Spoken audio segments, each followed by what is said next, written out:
हमको मिलने कायम लोगों से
यहाँ पर कहता है मलाकी से अध्याय 3 के अंदर 10 और 11 को हम देखते हैं।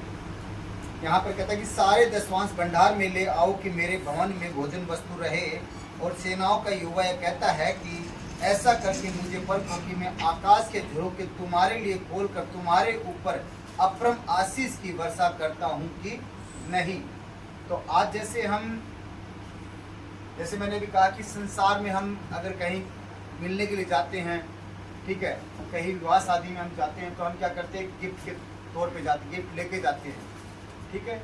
तो वहाँ पर जब एक संसारिक चीज़ों को हम इतनी रीति रिवाज से निभाते हैं, तो जब हम परमेश्वर के पास जाते हैं तो हमें क्यों ना जाना चाहिए। इसीलिए वो कह रहा है कि सारे दसवांश, मतलब जो दसवांश है या पैलोठा है, ये चीज़ें क्या है, खुदा की है, खुदा की भवन के लिए चीज़ें। लेकिन यहाँ पर जैसे ऊपर कहा कि दसवांश की चोरी, ठीक है, मनुष्य क्या करता है कि उस दसवांश को ना देकर वो स्वयं खाता है, ठीक है। बल्कि हम देखते हैं कि आज संसार के अंदर जो ऐसे बहुत से लोग हैं, ब्राह्मण बाणिये या काफ़ी ऊंची कास्टों के लोग, तो क्या करते हैं, अपने कमाई के स्रोत से मतलब कुछ दान पुण्य करते हैं। क्यों करते हैं वो, उन्हें पता है कि हम लोग यहाँ पर बोएंगे तो कितना काटेंगे। लेकिन आज मसीह लोग इतने हैं कि जो खुदा ने वचन साफ क्लियर कहा है, लेकिन फिर भी क्या करते हैं, दसवांश की, भेंट की वो चीज़ें चोरी करते हैं, ठीक है। तो जो खुदा का राइट बनता है, वो खुदा को राइट को हम देना नहीं चाहते हैं। तो जो हम राइट नहीं देंगे खुदा को, तो हम विपत्तियों में घिरते रहेंगे। क्योंकि अगर देखो, अगर आज हमें सहारा चाहिए किसी से, अगर उसके साथ में हम नहीं खड़े हैं तो कैसे हमारा सहारा हमें सहारा देगा वो। तो अगर आज हम खुदा की आज्ञाओं में नहीं खड़े हैं तो खुदा हमें कैसे अपने वचन के साथ हमें फेर देगा। तो इसीलिए जो राइट बनता परमेश्वर का, वो उसके हर एक चीज़ में लेके आओ। देखो परमेश्वर चीज़ों में आपको ब्लेस करता है। इसी यहाँ पर इसीलिए कह रहा है कि सारे दसवांश मेरे भंडार में ले आओ कि भवन में भोजन वस्तु रहे। भवन में भोजन वस्तु रहने का मतलब है कि आज जब हम परमेश्वर के भवन में हर एक चीज़ें रहती हैं तो लोगों की सहायता की जाती है, विधवाओं को दिया जाता है, भवन के कार्यों के लिए इस्तेमाल किया जाता है। और जैसे पुराने नियम में देखते तो क्या किया जाता था, भवन के लिए हर एक लोग अपनी इच्छाओं से परमेश्वर के भवन में देता था कि जो उसके द्वारा भवन बने या भवन की जरूरतें पूरी। इसीलिए यहाँ पर वचन कहा गया है। और आगे कहता है कि सेनाओं और सेनाओं के युवा को यह कहता है कि ऐसा करके मुझे परखो। वो कह रहा है कि आप ऐसा नहीं कि देख के भूल जाओ। वो कह रहा अगर आप दसवांश या मेरे भंडार में लेके आते हो, भेंट मेरे भंडार में लेके आते हो, पैलोठा मेरे भंडार में लेके आते हो, अपना समय मेरे भंडार में लेके आते हो आप, तो मुझे परखो कि मैं आपके जीवन में काम करता हूँ नहीं करता हूँ। आप परखेंगे कब, जब उसको देंगे तभी तो परखेंगे ना, या उसके नजदीक खड़े होंगे तभी तो परखेंगे ना। अगर एक आदमी दूर खड़ा रहेगा और उसको हम जानेंगे तो कैसे जानेंगे कि कैसे स्वभाव का व्यक्ति है। उसके नजदीक जाने से हमें पता लगेगा कि हाँ अच्छा स्वभाव का, कि इनका स्वभाव कैसा है, कैसा इनका नेचर है, ठीक है। तो इसीलिए कह रहा है कि ऐसा कर मुझे परखो कि मैं तुम्हारे लिए आकाश के झरोखे, आकाश के झरोखे आपको पता कैसे होते हैं, जब जब बादल का झरना टूटता है तो कितना भयंकर टूटता है, वो तबाहियां की तबाहियां लेके आता है। तो उसी प्रकार से परमेश्वर का वचन कह रहा है कि मैं तुम्हारे लिए, जब आप मुझे परखोगे तो मैं तुम्हारे लिए क्या करूंगा, आकाश के झरोखे। आकाश के झरोखे मतलब जो आशीष के झरोखे हमारे लिए, वो कह रहा है मैं तुम्हारे ऊपर खोल कर तुम्हारे ऊपर अपरम आशीष की वर्षा करता रहूंगा। जैसे आज वर्षा होती है तो वर्षा का कोई नियम नहीं रहता, वो कितना होगा। जैसे हमारे राजस्थानी में कहा था कि 5 आंगल हो गया, 10 आंगल हो गया, उसका पता नहीं वो कितनी उंगल मिट्टी में जाएगी बारिश। तो उसी प्रकार से जब हम परमेश्वर के वचन के साथ में खड़े रहते हैं तो हमें नहीं पता कि परमेश्वर कितनी हमें ब्लेसिंग देगा, ठीक है। आगे जैसे कहता है 11 के अंदर कह रहा है कि मैं तुम्हारे लिए नाश करने वाले को ऐसा घुड़कूंगा। यहाँ पर इस पॉइंट को गौर से देखना है। यहाँ पर कहता है कि मैं तुम्हारे लिए, किसके लिए, हमारे लिए। और क्या कह रहा है, नाश करने वाले को ऐसा घुड़कूंगा। तो हमारे जीवन में कौन व्यक्ति चीज नाश करती है, कौन सी चीज नाश करती है हमारे जीवन में? शैतान नाश करता है। किस चीजों के द्वारा, फाइनेंस के द्वारा, बीमारियां लेकर आकर, ठीक है। तो यहाँ पर खुदा कह रहा है कि उन चीजों को मैं भुड़कूंगा। तो जो आज हम परमेश्वर के राज्य में देते हैं, तो जो हमारा फालतू खर्च लगता है, बीमारियों में लग जाता है, हमारा फालतू कहीं भी खर्चा हो गया, वो खर्चा परमेश्वर में बचाता है और उसी के द्वारा हमारे जीवन को ब्लेस करता है। आगे कहता है वह तुम्हारी भूमि की उपज नष्ट न करेगा। कौन? शैतान। आज देखते हैं जगह जगह पर फसल हुई है, फसल होने के बाद में बारिश गिर गई, क्या हो गया? सब लापरवाही पानी के अंदर। कल परसों मैंने एक वीडियो देखा था, एक भाई था, उसकी खेती में कम से कम इतना पानी खड़ा है, और जो फसल काटी हुई पूरी मतलब गेहूं उसमें पानी बितर रही है, वो इकट्ठी कर करके साइड में डाल रहा है। क्यों हुआ वो चीजें? आप ही सोचते हैं कि बारिश का वैसे समय आ गया, नहीं, वो वचन के खिलाफ चल रहे हैं वो लोग, तब वो चीजें होती है। खुदा ने पुराने समय के हम देखते हैं तो खुदा ने क्या कहा था, जब तू लावनी करता है तो उस समय पूरे खेत की लावनी मत करना, कुछ कुछ किनारों पर छोड़ देना, जो नीचे गिर गया उसको उठाना ना। लेकिन आज लोग क्या करते हैं, छलनी लेके पूरा झाड़ लेते खेत से, कहीं एक दाना भी वहां नहीं रह जाए। तो वो क्या करते हैं, वो खुदा के वचन को तोड़ते हैं। खुदा क्यों कह रहा था वहां पर उस चीजों को रोकने के लिए? कि उसके लोग हैं, उनके लोगों के लिए ऐसे बहुत से जानवर उसने पैदा किए हैं, कुछ जानवरों के लिए, लोगों के लिए जो भूखे प्यासे खा रहते हैं, उनके लिए वो चीजें रखता था। लेकिन आज मनुष्य अपनी बुद्धि के द्वारा इतना मतलब सातिर हो गया कि वो कुछ छोड़ना नहीं चाहता है, वो सब कुछ अपनी बुद्धि के द्वारा करना चाहता है, और लास्ट में क्या होता है, जितना वो करना चाहता है उससे कई गुना उसको जाना भरना पड़ता है। लेकिन इसीलिए तो खुदा ने कहा है कि नीति वचन 16:3 के अंदर कहा कि अपनी समझ का सारा वर्ण संपूर्ण काम युवा पर डाल दे। हम लेकिन मनुष्य क्या करता है, अपनी समझ का सहारा लेने से वो घाटे में जाता है। अपनी बातों पर वो परमेश्वर पे डालेगा तो उसको कभी भी लॉस नहीं होगा। इसीलिए वो कह रहा है कि वह तुम्हारी भूमि की उपज को नष्ट न करेगा और तुम्हारी दाख लताओं के फल कच्चे न गिरेंगे। तो जब परमेश्वर का हाथ हमारे अंदर हमारे जीवन के ऊपर रहेगा तो कोई भी शैतान हमारी फल बनता, हमारी जो फल हमारे जीवन के अंदर आता है उसको वो कभी कच्चा नहीं गिरने देगा।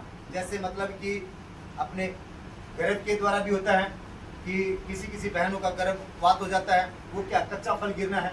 हमारी फसल जैसे हमारा मेहनत किया हुआ व्यर्थ कहीं लग जाता है, वो क्या है, नाश करना है। ठीक है, तो यहाँ पर खुदा उन चीजों को डांटेगा। आगे कहता है कि सेनाओं के यहोवा का यही वचन है। जब ये चीजें हम संपूर्ण रीति से हमारे जीवन के अंदर परमेश्वर के वचन को करते हैं तो वो हर एक शैतानी युक्तियों को जो मनुष्य के जीवन में काम करती है उसे वह डांटता है। लेकिन सिर्फ गलती कहाँ होती है कि वो जब अपनी समझ का सहारा लेने लगता है। अगर वो बातें परमेश्वर पर छोड़ के चलेगा कोई गलती नहीं होगी, परमेश्वर हमें ब्लेस करता जाएगा।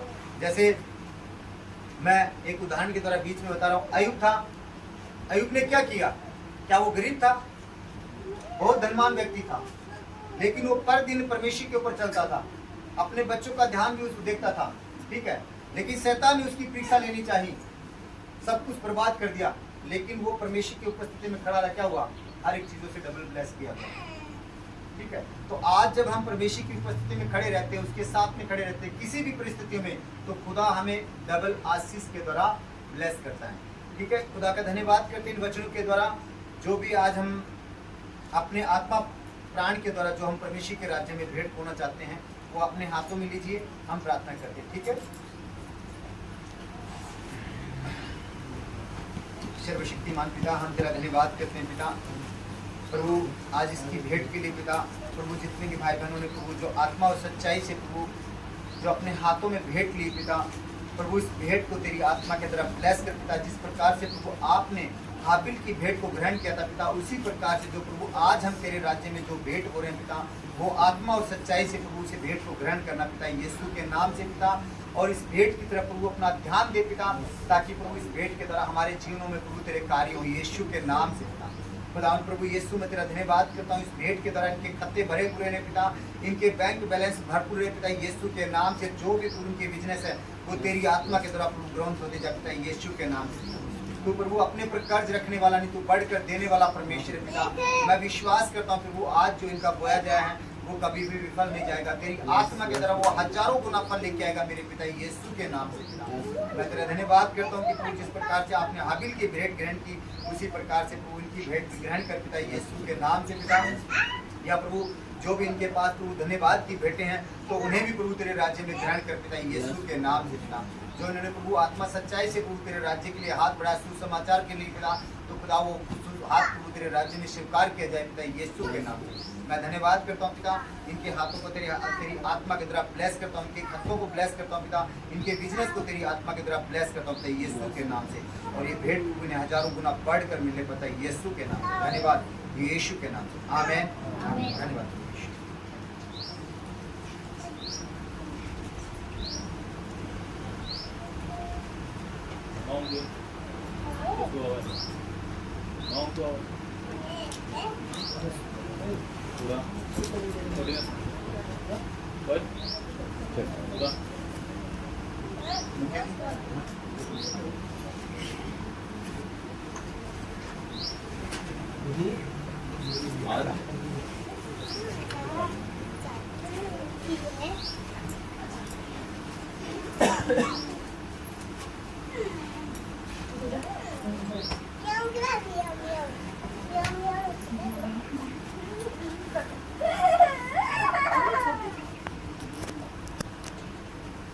धन्यवाद प्रभु यीशु, धन्यवाद प्रभु यीशु, thank you Lord, thank you Jesus, thank you पवित्र आत्मा, धन्यवाद प्रभु यीशु, धन्यवाद प्रभु यीशु।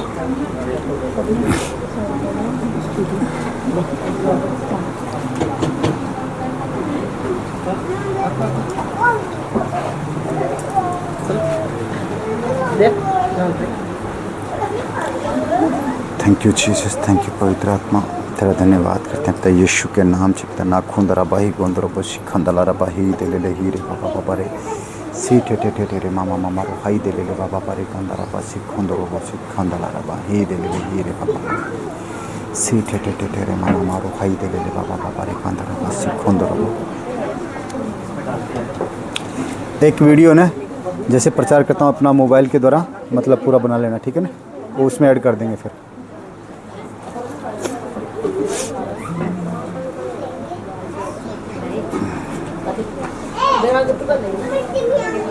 आज मनोहर जी और बेबी को नया बड़ीन से बेकार है, बुखार हो रही है, तो मैं आना चाहिए वो।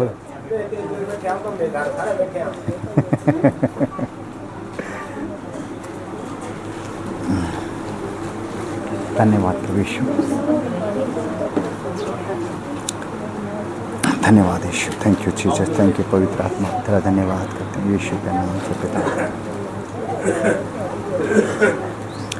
Thank you Jesus, thank you पवित्र आत्मा, खून दरा बाही गोंदरो बसी खंदला रा बाही दे ले ही रे पापा पापा रे सी टे टे टे। आइए हम बैठ जाइए, खुदा का धन्यवाद करते हैं। आज हम परमेश्वर के द्वारा कुछ विषय को जानना चाहेंगे जो खुदा हमें देता है। जैसे आज हम हर एक मनुष्य को देखते हैं कि मसीह में होते हुए भी क्या करते हैं, परेशान रहते हैं, लेकिन अपने जीवन की उस परेशानी के पीछे का कारण नहीं जानते कि उस परेशानी के पीछे कारण क्या है। ठीक है, तो आज हम उस कारण को देखते हैं, क्यों हमारे जीवन के अंदर, प्रभु के अंदर रहते हुए भी वो चीज़ें हमारे अंदर आती हैं। ठीक है, जैसे आज हर एक मनुष्य वो किसी भी तरह बीमारी हो या फाइनेंस स्ट्रगल हो या इनके अलावा और बहुत सी परेशानियां रहती हैं, तो वो किसी बिजनेस के द्वारा तो वो परेशान रहता है। ठीक है, आप उधर से इधर आ जाइए,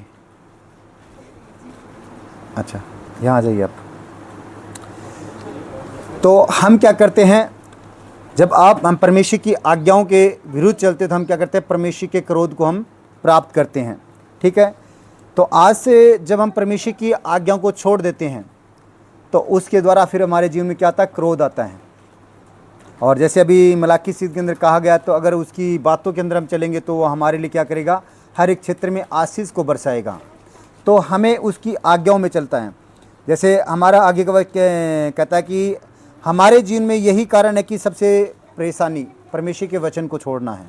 ठीक है, तो हम कुछ वचन उत्पत्ति अध्याय 3 के से और 12 तक हम इन्हें लीड करेंगे। ठीक है, और आज के वचन में विश्वास करता हूं कि परमेश्वर आपके हृदयों में लिखे और आज के वचन के द्वारा आप परमेश्वर की गहराइयों को पकड़ पाए, ताकि शैतान की कोई युक्तियां आपके जीवन के अंदर हानि न करने पाए। ठीक है, तो परमेश्वर का आत्मा आपको समझ और बुद्धि दे इन वचन को समझने के लिए, हर एक प्रकाशन को समझने के लिए, ताकि परमेश्वर के नाम की महिमा हो। उत्पत्ति अध्याय 3 और पद हम 3 से ही देखते हैं यहाँ पर कहता पर जो वृक्ष वाटिका के बीच में है उसके फल के विषय में परमेश्वर ने कहा कि न तो तुम उसको खाना और न उसको छूना, नहीं तो मर जाओगे। यहाँ पर जैसे आदम और हवा को जब परमेश्वर ने बनाकर आदम की वाटिका में रखा था तो उसके बीच में 2 वृक्ष लगाए थे, ठीक है, एक तो जीवन का और एक पाप का। तो वहाँ पर खुदा ने कहा कि इसे छूना मत, खाना तो दूर की बात है, प्लस उसे छूना भी मत, ठीक है। लेकिन यहाँ पर हम आगे 4 के अंदर देखते हैं, यहाँ पर क्या कहते हैं कि तब शरप ने स्त्री से कहा कि तुम निश्चय न मरोगे, वरन परमेश्वर आप जानता है कि जिस दिन तुम उसका फल खाओगे उसी दिन तुम्हारी आंखें खुल जाएंगी और तुम भले और बुरे का ज्ञान पाकर परमेश्वर के तुल्य हो जाओगे। तो यहाँ पर कुछ विशेष बातें हैं, तो हमें देखना है 4 से लेकर 5 के वचन में किसने भरमाया मनुष्य को? शैतान ने। क्या चीज़ का लालच देकर? उस फल का। और आज मनुष्य कैसे भरपता है? लालच के द्वारा, चाहे वो व्यभिचार का हो, चाहे वो व्यभिचार का हो, फाइनेंस का हो, या अन्य बहुत से काम होते हैं। तो शैतान किसी न किसी प्रकार से वो टारगेट करता है मनुष्य को, ठीक है। तो यहाँ पर उसने हवा को टारगेट किया। क्यों टारगेट किया? शैतान को क्या प्रॉब्लम थी? क्यों उन्हें भरमाना चाहता था वो? इसलिए कि वो चाहता था कि फिर मेरे को कौन पूछेगा, मेरे को कौन जानेगा। नहीं, इसमें अलग थोड़ा चेंजिंग है। हाँ, वो भी है कि वो अपने आप को ऊपर रखा दिखाना चाहता था, लेकिन इसके पीछे का रीज़न अलग, कुछ अलग है। वो चाहता था कि जो परमेश्वर की आशीष हमें मिलने वाली है उस आशीषों से वो वंचित करना चाहता था। आज भी मनुष्य क्यों भरपता है? ये सोचना कि जब बड़ी ब्लेसिंग अगर परमेश्वर हमारे जीवन के अंदर देना चाहेगा ना, तो वो हमारे जीवन को बहकाना शुरू कर देगा, ठीक है। कभी किसी के द्वारा, कभी किसी के द्वारा। अगर जो आत्मा में सही रीति से जानता रहेगा तो वो परमेश्वर की बातों को पकड़ लेगा, वो भरमेगा नहीं। क्या हम नहीं जानते कि परमेश्वर, शैतान हमें भी भरमाने की पूरी कोशिश करता है, लेकिन हमारा फोकस क्या रहता है? परमेश्वर के वचन की तरफ रहता है। शैतान इतना शातिर है कि वो नॉर्मल व्यक्तियों के तो समझ में आएगा नहीं। उन्हें समझ नहीं देगा कि मैं कहाँ से क्या उसने चाल चली है। तो जब तक हम पवित्र आत्मा के साथ नहीं रहेंगे तो उसकी चालों को हम नहीं समझ पाएंगे। इसीलिए जब आदम और हव्वा परमेश्वर के साथ में चलते तो क्या किया उन्होंने? वो आशीषों के अधिकारी थे, हर एक चीज़ों की। जैसे खुदा का वचन कहता है भजन 34 के अंदर, जवान सी को तो घटी हो सकती है परंतु यहोवा के खोजियों को किसी बलि वस्तु की घटी नहीं। आदम को उस समय घटी थी, जब उसे आदम की वाटिका में रखा गया था तो क्या उसे घटी थी? कोई घटी नहीं थी, कोई काम करने की उसे आवश्यकता नहीं थी। लेकिन जैसे ही उसने परमेश्वर की आज्ञाओं का उल्लंघन किया, शैतान की बातों को सुना, क्या हुआ? घटी हुई से कहाँ गए? जिस वाटिका में आराम की ज़िंदगी वो जी रहा था, उसे वहाँ से निकाल कर कहाँ गया? संसार में फेंक दिया गया। अब तू क्या कर? संसार की ज़िंदगी जी। इसी प्रकार से जब आज मनुष्य अपने जीवन के अंदर परमेश्वर की आज्ञाओं का उल्लंघन करके चलता है तो वो संसार में जो रीति हम जीते हैं वही जीने के लिए परमेश्वर हमें छोड़ देता है। अब चल तो इस प्रकार से जीता रहे। जब आज जैसे एक अपने माता पिता के बच्चा होता है, अगर वो अपने माता पिता की आज्ञाओं को नहीं मानता, बार बार उनको बुराइयां उनके घर में लेके आता है, गलत नशे करता है, गलत संगतियां करता, तो माता पिता क्या करेंगे? उनको उसके हाल पे छोड़ देंगे, भी तू जहाँ तेरा जी चाहता वहाँ जीना जी, हमारे घर पे मत आना। यहाँ तक कि उसको दखल अंदाज भी कर देते कि हमारे घर में तू कभी इंटर मत होना। क्यों? क्योंकि वो अपने माता पिता की आज्ञाओं में नहीं चल रहा। तो उसी प्रकार से जब हम परमेश्वर की आज्ञाओं में नहीं चलते हैं तो हमें परमेश्वर अपने हाल पे छोड़ देता कि तू अब इस नंगेपन के साथ जीता रहे। जब आगे जैसे हम वचन को देखते हैं, यहाँ पर 5:6 का वचन कहता है, अतः जब स्त्री ने देखा कि उस वृक्ष का फल खाने के लिए अच्छा और देखने में मन भावुक और बुद्धि देने के लिए चाहने योग्य भी है, तब उसने उसमें से तोड़कर खाया और अपने पति को भी दिया और उसने भी खाया। 7 के अंदर कहता, तब उन दोनों की आंखें खुल गई और उनको मालूम हुआ कि वे नंगे हैं। क्या हुआ? उनको मालूम हुआ कि वो नंगे हैं। जब आज हम पवित्रता में चलेंगे ना, हमें कुछ भी बुरा नहीं लगेगा, सब हमारे लिए पवित्र लगेगा। लेकिन जैसे ही हमारे अंदर पाप इंटर करता है तो हमें लोगों के अंदर बुराइयां दिखना शुरू हो जाती है। वो फलाना वैसे, वो ऐसे, वो वैसे है, वो वैसे ऐसे, बहुत सी बुराइयां, उसके साथ हमें वो छल करना, वो क्यों? क्योंकि शैतान चाहता ही है कि हमें नंगा करे। किसके द्वारा? पाप के द्वारा। तो नंगे का मतलब है शर्मिंदगी। वो हमारे जीवन के अंदर शर्मिंदगी लेके आना चाहता है। परमेश्वर क्या देता है हमें? वो शांति और आनंद देता है, हमें भरपूरी देता है। वो हमारी शर्मिंदगी को ढांपता है। लेकिन शैतान हमारे क्या करता है? वो हमारी जीवन में शर्मिंदगी को लेके आता है, हमारे जीवन में नंगेपन को लेके आता है। ठीक है, तो इसीलिए उसने कहा कि जैसे उसने फल को खाया, क्या हुआ? उनकी आंखें खुल गई और उन्हें पता हुआ कि हम लोग नंगे हैं। ठीक है, उन्हें वो तो एक मतलब शरीर का नंगापन था, लेकिन दरअसल में नंगापन क्या है कि हमारे अंदर जो बुराइयां हैं, हमारे अंदर जो पाप है, जो शैतान लेके आता है, वो हमें दिखाता है कि जैसे आज हम चलते चलते आज बहुत से लोगों को देखते हैं कि बुराइयां करते हैं, नशे करते हैं, व्यभिचार करते हैं। वो क्या है? वो उनका नंगापन है। तो शैतान उसी चीज़ से हमें उजागर करता है, लेकिन परमेश्वर हमें ढांपता है, उस पाप से छुटकारा देता है। आगे कहता है कि इसीलिए उन्होंने अंजीर के पत्ते जोड़ जोड़ कर लंगोट बनाया। क्या किया यहां पर? उन्होंने परमेश्वर को छोड़कर भी उन्होंने अपनी बुद्धि इस्तेमाल की। परमेश्वर को बुद्धि इस्तेमाल नहीं की, उन्होंने अपनी बुद्धि इस्तेमाल की कि हम अपने नंगेपन को किससे ढांप ले? अंजीर के पत्तों से। ठीक है, तो आज मनुष्य क्या करता है कि मैं इस पाप से ऐसे नहीं छुटा तो वैसे छूट जाऊंगा, नहीं मैं वो कर लूंगा। लेकिन जब तक वो प्रभु यीशु मसीह के पास नहीं आएगा, उसके लहू को अपने ऊपर नहीं लेगा, वो छुटकारा नहीं पाएगा। तो यहाँ पर जैसे हवा ने और आदम ने क्या किया? अपनी बुद्धि को इस्तेमाल किया और अपने नंगेपन को किस चीज़ों से ढांपने की कोशिश की? उस अंजीर के पत्तों से। लेकिन जब अंजीर के पत्ते, अगर वहाँ पर कोई पशु आ जाता, अंजीर के पत्तों को खा जाता और फिर वापस क्या करता? उसके नंगापन ओपन हो जाता। तो उसी प्रकार से जब आज हम प्रभु यीशु में चलते हैं, परमेश्वर में चलते हैं, तो हम क्या करते हैं? बार बार चलते रहते हैं, लेकिन बार बार गिरते हैं।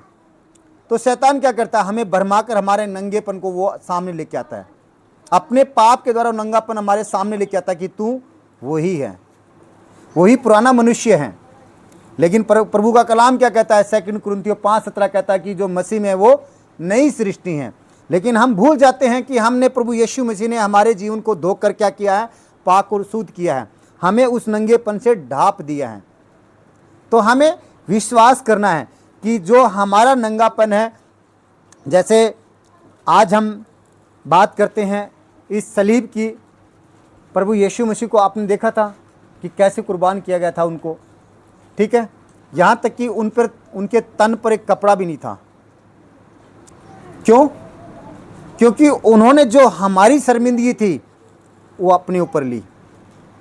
वो नंगे थे, उन्होंने अपने जीवन से हमें ढांप दिया कि तुम्हारा नंगापन ना दिखे, और अपनी शर्मिंदगी उसने, हमारी जो शर्मिंदगी थी उसने कलवरी क्रूस पर हमारे लिए ली, और हमारे लिए वो शर्मिंदा हुआ, हमारे लिए वो मारा गया, गाड़ा गया, मृत्यु को से वो तीसरे दिन जी उठा। लोगों ने उस पर थूथा की, यहूदियों का फलाना राजा वैसा वैसा, लेकिन उसने क्या किया? हमारी जो बुराइयां थी उसने अपने लहू के द्वारा ढांप दी। ठीक है, आइए हम आगे को उस वचन को देखते हैं। जैसे आज अगर जैसे आदम था, आदम ये नहीं था कि वो पहले दिन ही परमेश्वर से मिला था। ठीक है, और यहाँ पर जैसे हम देखते हैं आगे कुछ वचन को देखते हैं, 8 के अंदर कहता है, तब यहोवा परमेश्वर जो दिन के ठंडे समय वाटिका में फिरता था का शब्द सुनकर उन्होंने शब्द सुनाई दिया। तब आदम और हव्वा और उसकी पत्नी वाटिका के वृक्षों के बीच यहोवा परमेश्वर से छिप गए। क्यों छिपना पड़ा उन्हें? क्या वो पहली बार हुआ था ऐसा काम? क्या परमेश्वर उनसे पहली बार मिलने आया था? वो पर दिन उससे मिलने आता था शाम को वाटिका में, लेकिन जैसे उन्होंने पाप किया छुपना पड़ा। आज आप देखते हैं अगर कोई भी व्यक्ति किसी भी प्रकार से पाप करता है, क्या ओपनली करता, वो छुप कर करता है। चाहे वो व्यभिचार करता हो, चाहे वो चोरी करता हो, चाहे वो दगाबाजी करता हो, किसी भी प्रकार का पाप कर रहा तो वो क्या डर कर करता है कि मुझे कोई देख ना ले। तो उसी प्रकार से इन्होंने पाप किया और क्या हुआ, छिप गए। किससे? परमेश्वर से। तो आज ये पाप की कुछ पहचान है। अगर पाप हमारे अंदर रहेगा तो हमें डरना पड़ेगा। किससे? परमेश्वर से। और इस, ठीक है ना, आगे जैसे कहता है कि तब यहोवा परमेश्वर ने पुकार कर आदम से पूछा कि तू कहाँ है। ये पहली बार हुआ, ठीक है। परमेश्वर ने आदम को पुकारा। जब परमेश्वर वाटिका में आता था तो आदम वहां उन्हें मौजूद मिलता था, ठीक है। वो परमेश्वर से कभी छिपा नहीं था, लेकिन जैसे उसने पाप किया तो उसे क्या हुआ, छिपना पड़ा परमेश्वर से। तो आज जब हम पाप करते हैं तो हमें परमेश्वर के दूर रहना पड़ता है, क्योंकि परमेश्वर क्या पवित्र है और उसके साथ जब हम पाप करके उसके साथ में नहीं चल सकते हैं। इसीलिए 10 के अंदर कहता है कि उसने कहा कि मेरा शब्द बारी में सुनकर डर गया।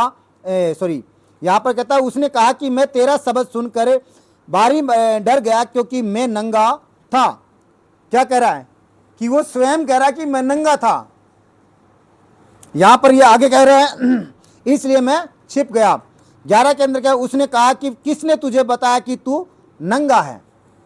यहां पर परमेश्वर नहीं कह रहा कि तू नंगा है, वो कह रहा किसने तुझे बताया कि तू नंगा है। परमेश्वर को पता है कि मैंने इसे बनाया, मैंने रचा, ये कैसा कैसा नहीं। जैसे एक माँ है, वो अपने बच्चे के हर एक तन को जानती है, ठीक है, भी कैसा मेरा बेटा है। तो उसी प्रकार परमेश्वर हमारे तन को, हमारे जीवन को जानता है। लेकिन हम परमेश्वर को क्या कह रहे हैं कि मैं नंगा हूं, मैं चोर हूं, मैं फलाना हूं। परमेश्वर कहता नहीं, तू मेरी नजरों में अच्छा है। क्यों? जैसे खुदा का कलाम कहता है कि मैं इसलिए नहीं आया कि मैं धर्मियों के लिए, वो कहता मैं पापियों के लिए आया हूं, मैं तुच्छों के लिए आया हूं, मैं व्यभिचारियों के लिए आया हूं, धर्मियों के लिए नहीं आया मैं।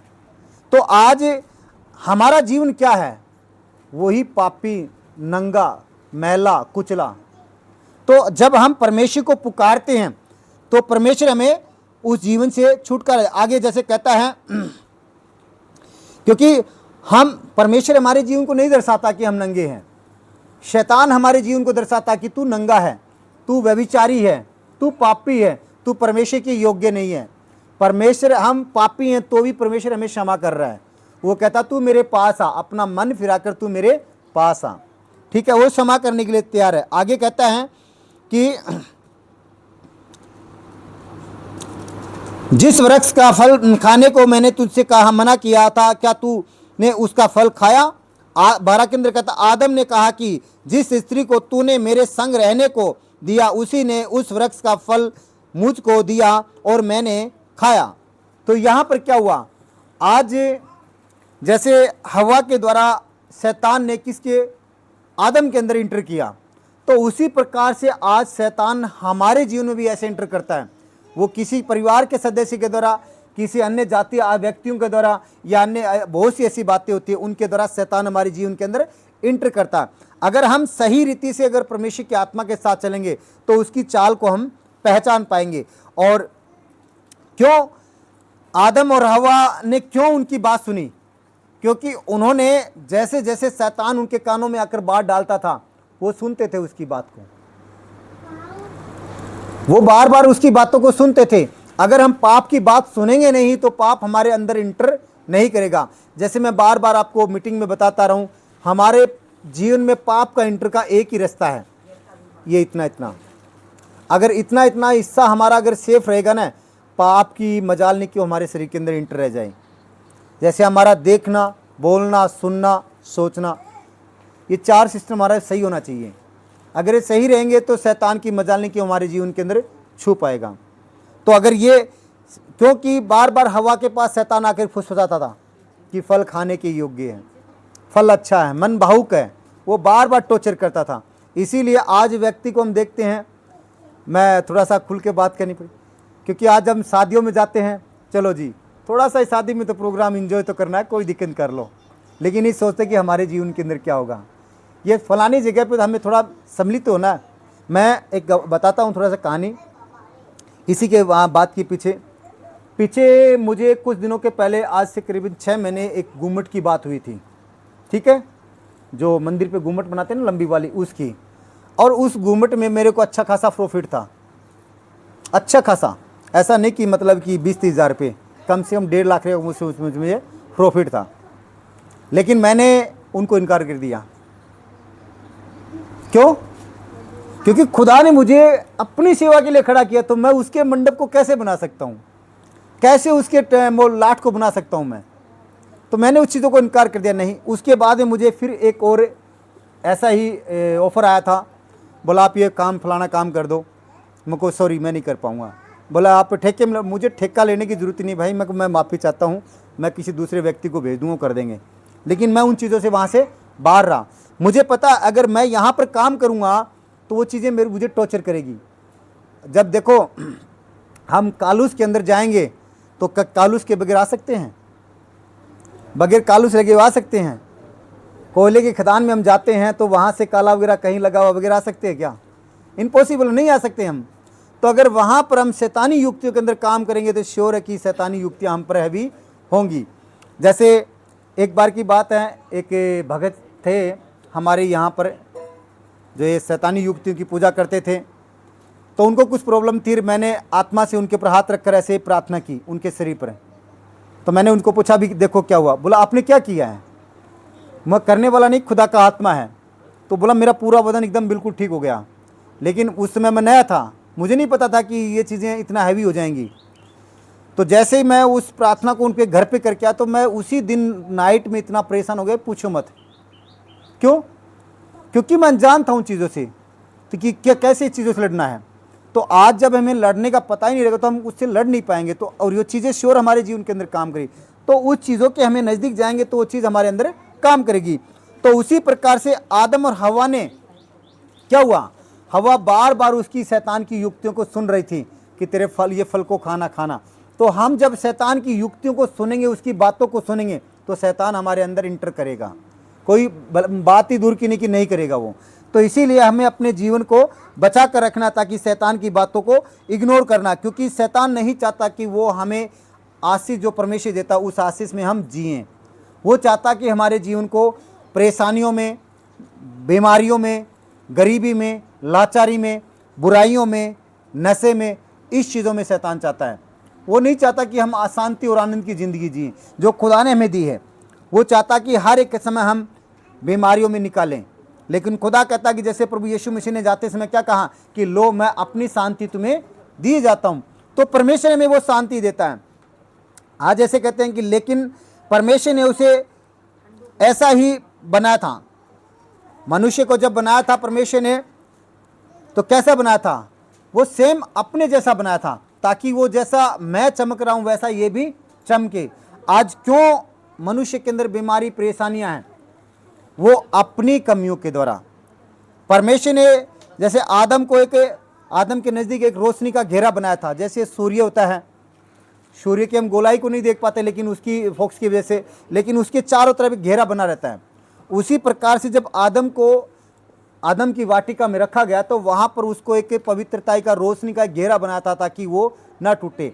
लेकिन जैसे जिस दिन टूटा उस दिन क्या हुआ? उसका नंगापन उसके सामने मौजूद हो गया। उसको स्वयं को पता लग गया कि मैं एक नंगा हूँ।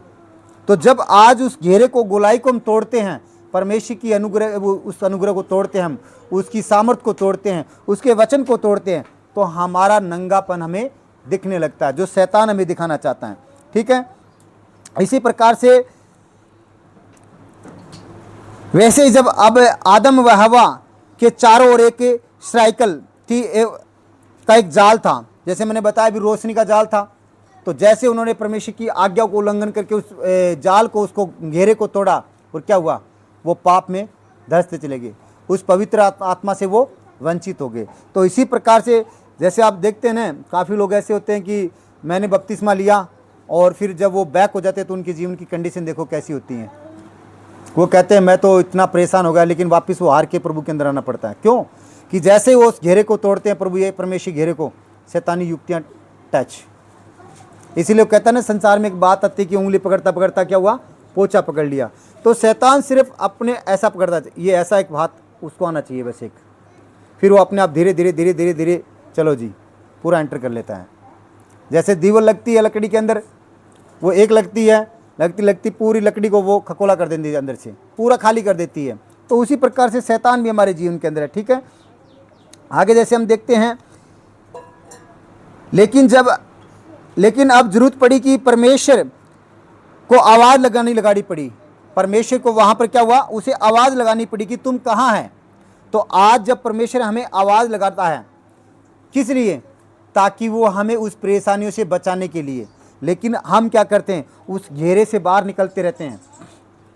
जो हमारे परमेश्वर ने वो जो अनुग्रह का घेरा हम पर बनाए रखा, उस घेरे को हम तोड़ते तो हम क्या करते हैं, वही पापों के अंदर घिरते हैं।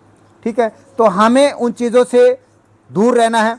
जैसे इजराइलियों को परमेश्वर ने क्या कहा था कि मैं तुझे दूध और मधु की धाराएं का देश देता हूँ, कनान। जिस कनान देश के लिए कहा था, क्या था वो, दूध और मधु की धाराओं से भरा हुआ देश था। मतलब आना हर एक चीज़ों की ज़रूरत वहाँ पर थी। लेकिन जैसे ही इजराइली मिस्र से निकले गए थे, तो कितने पाप उन्होंने किए हैं। उनके द्वारा 370 पाप बाइबल के अंदर दर्शाए गए हैं कि व्यक्तियों ने 370 पाप किए हैं। तो आज जब हम उस पाप से अगर वंचित रहेंगे, तो हमारे पाप ये नहीं कि जैसे हर एक प्रकार का वहाँ पर बाइबल के अंदर दिया हुआ है। तो छोटी छोटी, जैसे आज अगर किसी की तरफ गलत देख रहे हैं वो भी एक पाप है, किसी का गलत विचार रहे मन के अंदर वो भी पाप है, अगर किसी से सोच लिया हमने कि ऐसा करें वो भी हमारे लिए पाप है। तो हर एक चीज़ों में वहाँ पाप लिखे हुए हैं। तो उन पापों से हमें वंचित रखना है। आगे जैसे कहता है कि मनुष्य ने अपनी बुद्धि के द्वारा एक ऐसा रास्ता खोजा था। जैसे आदम ने क्या किया था, आदम और हवा ने क्या किया, अंजीर के पत्ते जोड़ जोड़ कर क्या किया, अपने लिए एक रास्ता खोदा, अपने लिए एक रास्ता खोजा कि नहीं मेरे लिए अच्छा। आज एक मनुष्य क्या करता है, बीमारियों में घिरता है, उसे पता है कि प्रभु यीशु मसीह यहाँ पर छुटकारा देने वाला है, लेकिन फिर भी वो वहाँ से क्या करता है, संसार की तरफ दौड़ता है कि मुझे संसार छुटकारा देगा। संसार कभी भी छुटकारा नहीं देगा। इसीलिए खुदा का कलाम कहता है कि सत्य, जीवन, मार्ग मैं हूँ। मनुष्य को 3 व्यक्तियों की चीज़ों की आवश्यकता है, सत्य, जीवन और मार्ग। वो तीनों चीज़ प्रभु यीशु मसीह है। और मनुष्य क्या करता है, शैतान की तरफ दौड़ता है, संसार की तरफ दौड़ता है। तो जब हम अनजान रहकर इन वचन को हम चलते हैं, तो वहाँ पर शैतान हमें घेरता है। आगे जैसे एक बार 7 के वचन को हम वापस पढ़ते हैं। यहाँ पर कहता है, तब उन दोनों की आंखें खुल गई और उनको मालूम हुआ कि वे नंगे हैं, इसलिए कि उन्होंने अंजीर के पत्ते जोड़ जोड़ कर लंगोट बनाया। तो आज जब हमें पता लग जाता है कि हम पापी हैं, तो हम क्या करते हैं, हमारे जहाँ हमें जाना चाहिए वहाँ की वजह हम रोंग साइड चलते हैं। हमें पता कि छुटकारा हमारा प्रभु यीशु मसीह के अंदर है, लेकिन हम दौड़ते हैं संसार की तरफ कि संसार हमें छुटकारा देगा। और प्रभु यीशु मसीह कहता है, साफ साफ कह रहा है कि जो मेरे पास आएगा वो उद्धार को प्राप्त करेगा। सत्य, जीवन, मार्ग मैं ही हूँ। वो बार बार इस चीज़ों को दर्शा रहा है कि मैं ही तुम लोगों का जीवन हूँ, मैं ही तुम्हारा सत्य हूँ, मैं ही तुम्हारा मार्ग हूँ। लेकिन मनुष्य उन चीज़ों को छोड़ता है। इसीलिए इसी रीति से मनुष्य सोचता है कि मैं कुछ धर्म या पुण्य के काम करके अपने पाप ढांप लूँगा। आज मनुष्य सोचता अपने आप में मैं फलाना काम करके वो पुण्य का काम कर। आज आप देखते हो कि कितने लोग पुण्य काम करते हैं, लेकिन उनके जीवन में क्या होता है, उनकी कभी कभी तो ऐसे मैं न्यूज़ देखता हूँ कि उनकी डेथ ऐसी होती कि पूछो मत। उनका पूरा फैमिली, क्यों, क्या वो उन्होंने धर्म के काम नहीं किए, क्या वो बचा पाए, उन्हें उनके पापों को बचा पाए, कोई नहीं। और प्रभु यीशु मसीह एक ऐसा है कि वो मरते हुए को भी ऊपर लेके आता है। और ये तो मुकेश जी भी जानते हैं और मैं भी जानता हूँ, मैं तो कई बार जान चुका हूँ चीज़ों को। उस दिन कितना भयंकर हुआ हमारा है, लेकिन हम लोग को कुछ भी नहीं हुआ। और ऐसी तो वो तो नॉर्मल चीज़ें थी, मेरे साथ में बहुत सी हो गई। जैसे मैंने गाड़ी वाला आपको बताया था, क्रैशिंग वाला मेरे साथ हुआ था, वो कितना भयंकर था। अगर वहाँ पर लोग देख लेने तो मतलब अगर वहाँ पर अगर दूसरा कोई व्यक्ति होता तो भी इम्पॉसिबल था कि वो बच पाता।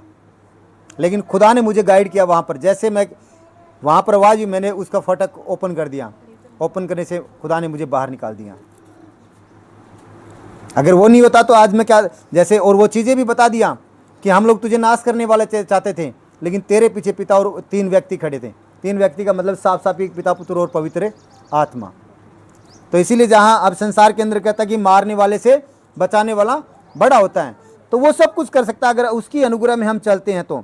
इसीलिए हमें अपने आप को परमेश्वर के हाथों में सोचता है और हमें अपनी सोच के द्वारा हमें उपाय नहीं ढूंढना है।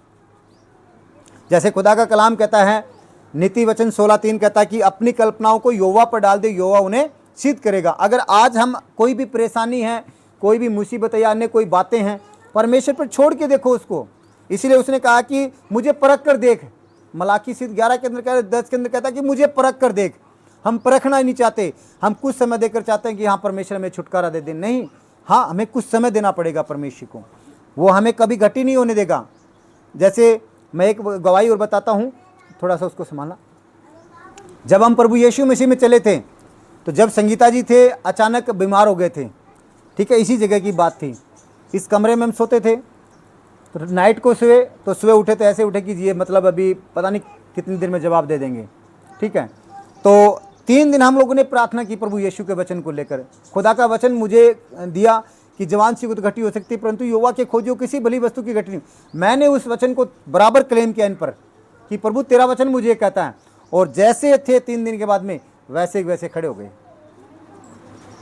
इसको मतलब यहाँ तक कि छोटी चम्मच है ना, वो पानी भी नहीं एंटर कर सकते थे अंदर अपने गले के, इतना इनका कंडीशन था। और यही अभी कुछ दिनों के पहले हमारी मम्मी का कंडीशन था। मतलब हम हॉस्पिटल में लेके गए थे हमारे निजी डॉक्टर के पास, तो ये मेरे मुंह की तरफ देखते हैं, मैं इनके मुंह की तरफ देखता हूँ। हमारे मतलब आंखों में से आंसू नहीं निकल रहे थे, बाकी अंदर जो चल रहा था हमें पता था क्या चल रहा था। उनकी ऐसी कंडीशन थी उस दिन कि हमें ये भी नहीं पता था कि हम इन्हें सुरक्षित वापस लेके आएंगे क्या। लेकिन हम परमेश्वर के वचन के साथ में खड़े, आज वो आपके बीच के अंदर बैठे हैं। तो मैं खुदा का धन्यवाद करता हूँ कि जब उसके साथ में खड़े रहेंगे तो वो हमें हर एक शर्मिंदगी से, हर एक बीमारियों से, हर एक मुसीबत से बचाने के लिए तैयार रहेगा। लेकिन उसकी वफादारी के साथ में उसके साथ रहना पड़े। अपनी समझ को नहीं, परमेश्वर की समझ को आगे रखना कि प्रभु, जैसे खुदा का वचन कहता है कि आकाश और पृथ्वी टल जाएगा लेकिन मेरा कहा वचन कभी न टलेगा।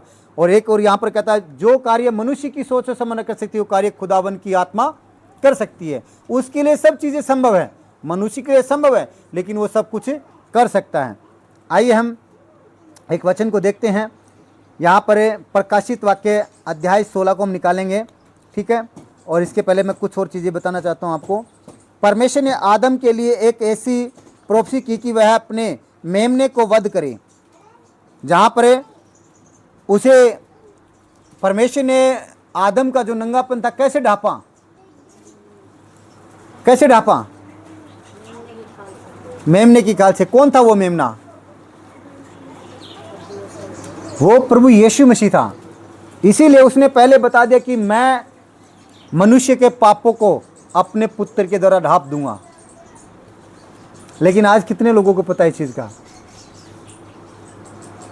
आज हम ध्यान नहीं देते हैं कि उस समय जब आदम के पाप ढांपे गए थे, वो प्रोफेसी थी कि आने वाले समय में मैं मनुष्य के पाप अपने पुत्र के लहू के द्वारा ढांप दूंगा। और यहाँ पर मेमना जो दर्शाया गया वो कौन है? वो प्रभु यीशु मसीह है, ठीक है। प्रकाशित वाक्य अध्याय 16 और पद 15 को हम देखते हैं।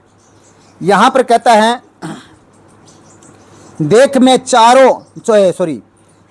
चोर के समान आता हूँ, धन्य है वह जो जागता रहता है और अपने वस्त्र की चौकसी करता है। हालेलुया। यहाँ पर क्या कहता है कि देख मैं चोर के समान। वो चोर तो नहीं है, लेकिन वो क्या कहता है, चोर आता तो किसी को बता के नहीं आता कि मैं किस समय आ रहा हूँ, मैं या इस समय आ रहा हूँ, उसका कोई समय नहीं होता है। तो उसी प्रकार से परमेश्वर का वचन यहाँ पर कह रहा है कि मैं चोर के समान आऊँगा, ठीक है। तो तुम्हें यहाँ पर क्या कहना है? चौकस रहना है। परमेश्वर का आने का कोई समय नहीं होगा।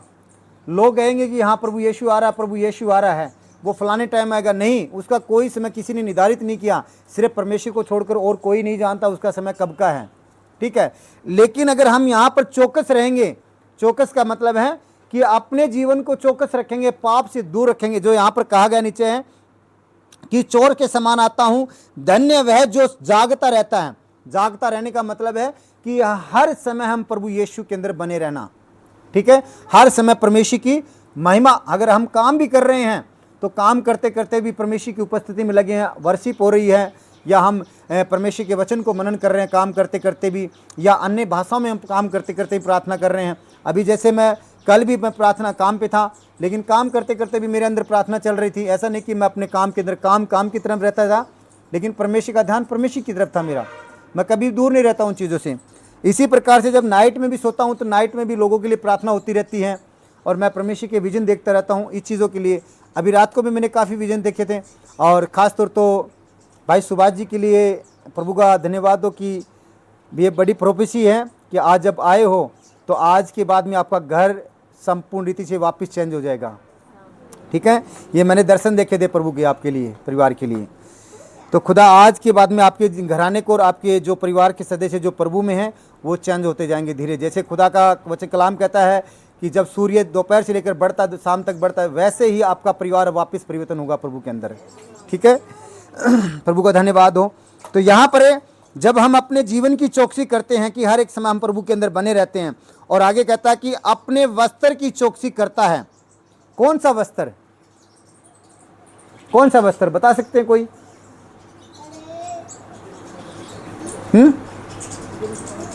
जी हाँ, बताइए, खुल के बताइए। अंदर का वस्त्र, अंदर क्या? पवित्र आत्मा, राइट। हमें यहाँ पर कहा कि अपने वस्त्र की चौकसी करना, मतलब हमें पवित्र आत्मा की चौकसी करना कि अगर पवित्र आत्मा मुझ में है तो मुझसे कोई भी व्यभिचार कार्य न हो, गंदे काम न हो, कोई भी बुराई की बातें न हो। मेरा जीवन एक संपूर्ण रीति से जिस प्रकार से खुदा प्रभु यीशु मसीह यहाँ पर चले थे, वैसे ही मेरा जीवन भी पवित्र बना रहे। ठीक है, आगे जैसे यहाँ पर कहता है कि चौकसी करता है कि नंगा न फिरे और लोग उसका नंगापन न देखें। अगर आज हम परमेश्वर के आत्मा के द्वारा, पवित्र आत्मा की हमारे जीवन की चौकसी करेंगे तो कोई भी शैतान या कोई भी व्यक्ति हमारे नंगेपन को नहीं देख पाएगा और ना ही वो हमें दिखा पाएगा। तो हमें पवित्र आत्मा के साथ में बनकर हमें क्या करना है? चलना है। इसी में जैसे प्रकाशित वाक्य अध्याय 6 के और हम 11 को हम देखते हैं। प्रकाशित वाक्य अध्याय 6 और पद 11 को हम देखते हैं। यहाँ पर है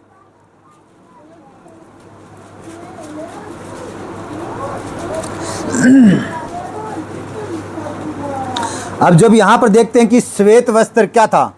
ठीक है, कौन सा? अब यहाँ पर जो प्रकाशित वाक्य 15 के अंदर 15 के अंदर कहा गया कि श्वेत वस्त्र की चौकसी कर।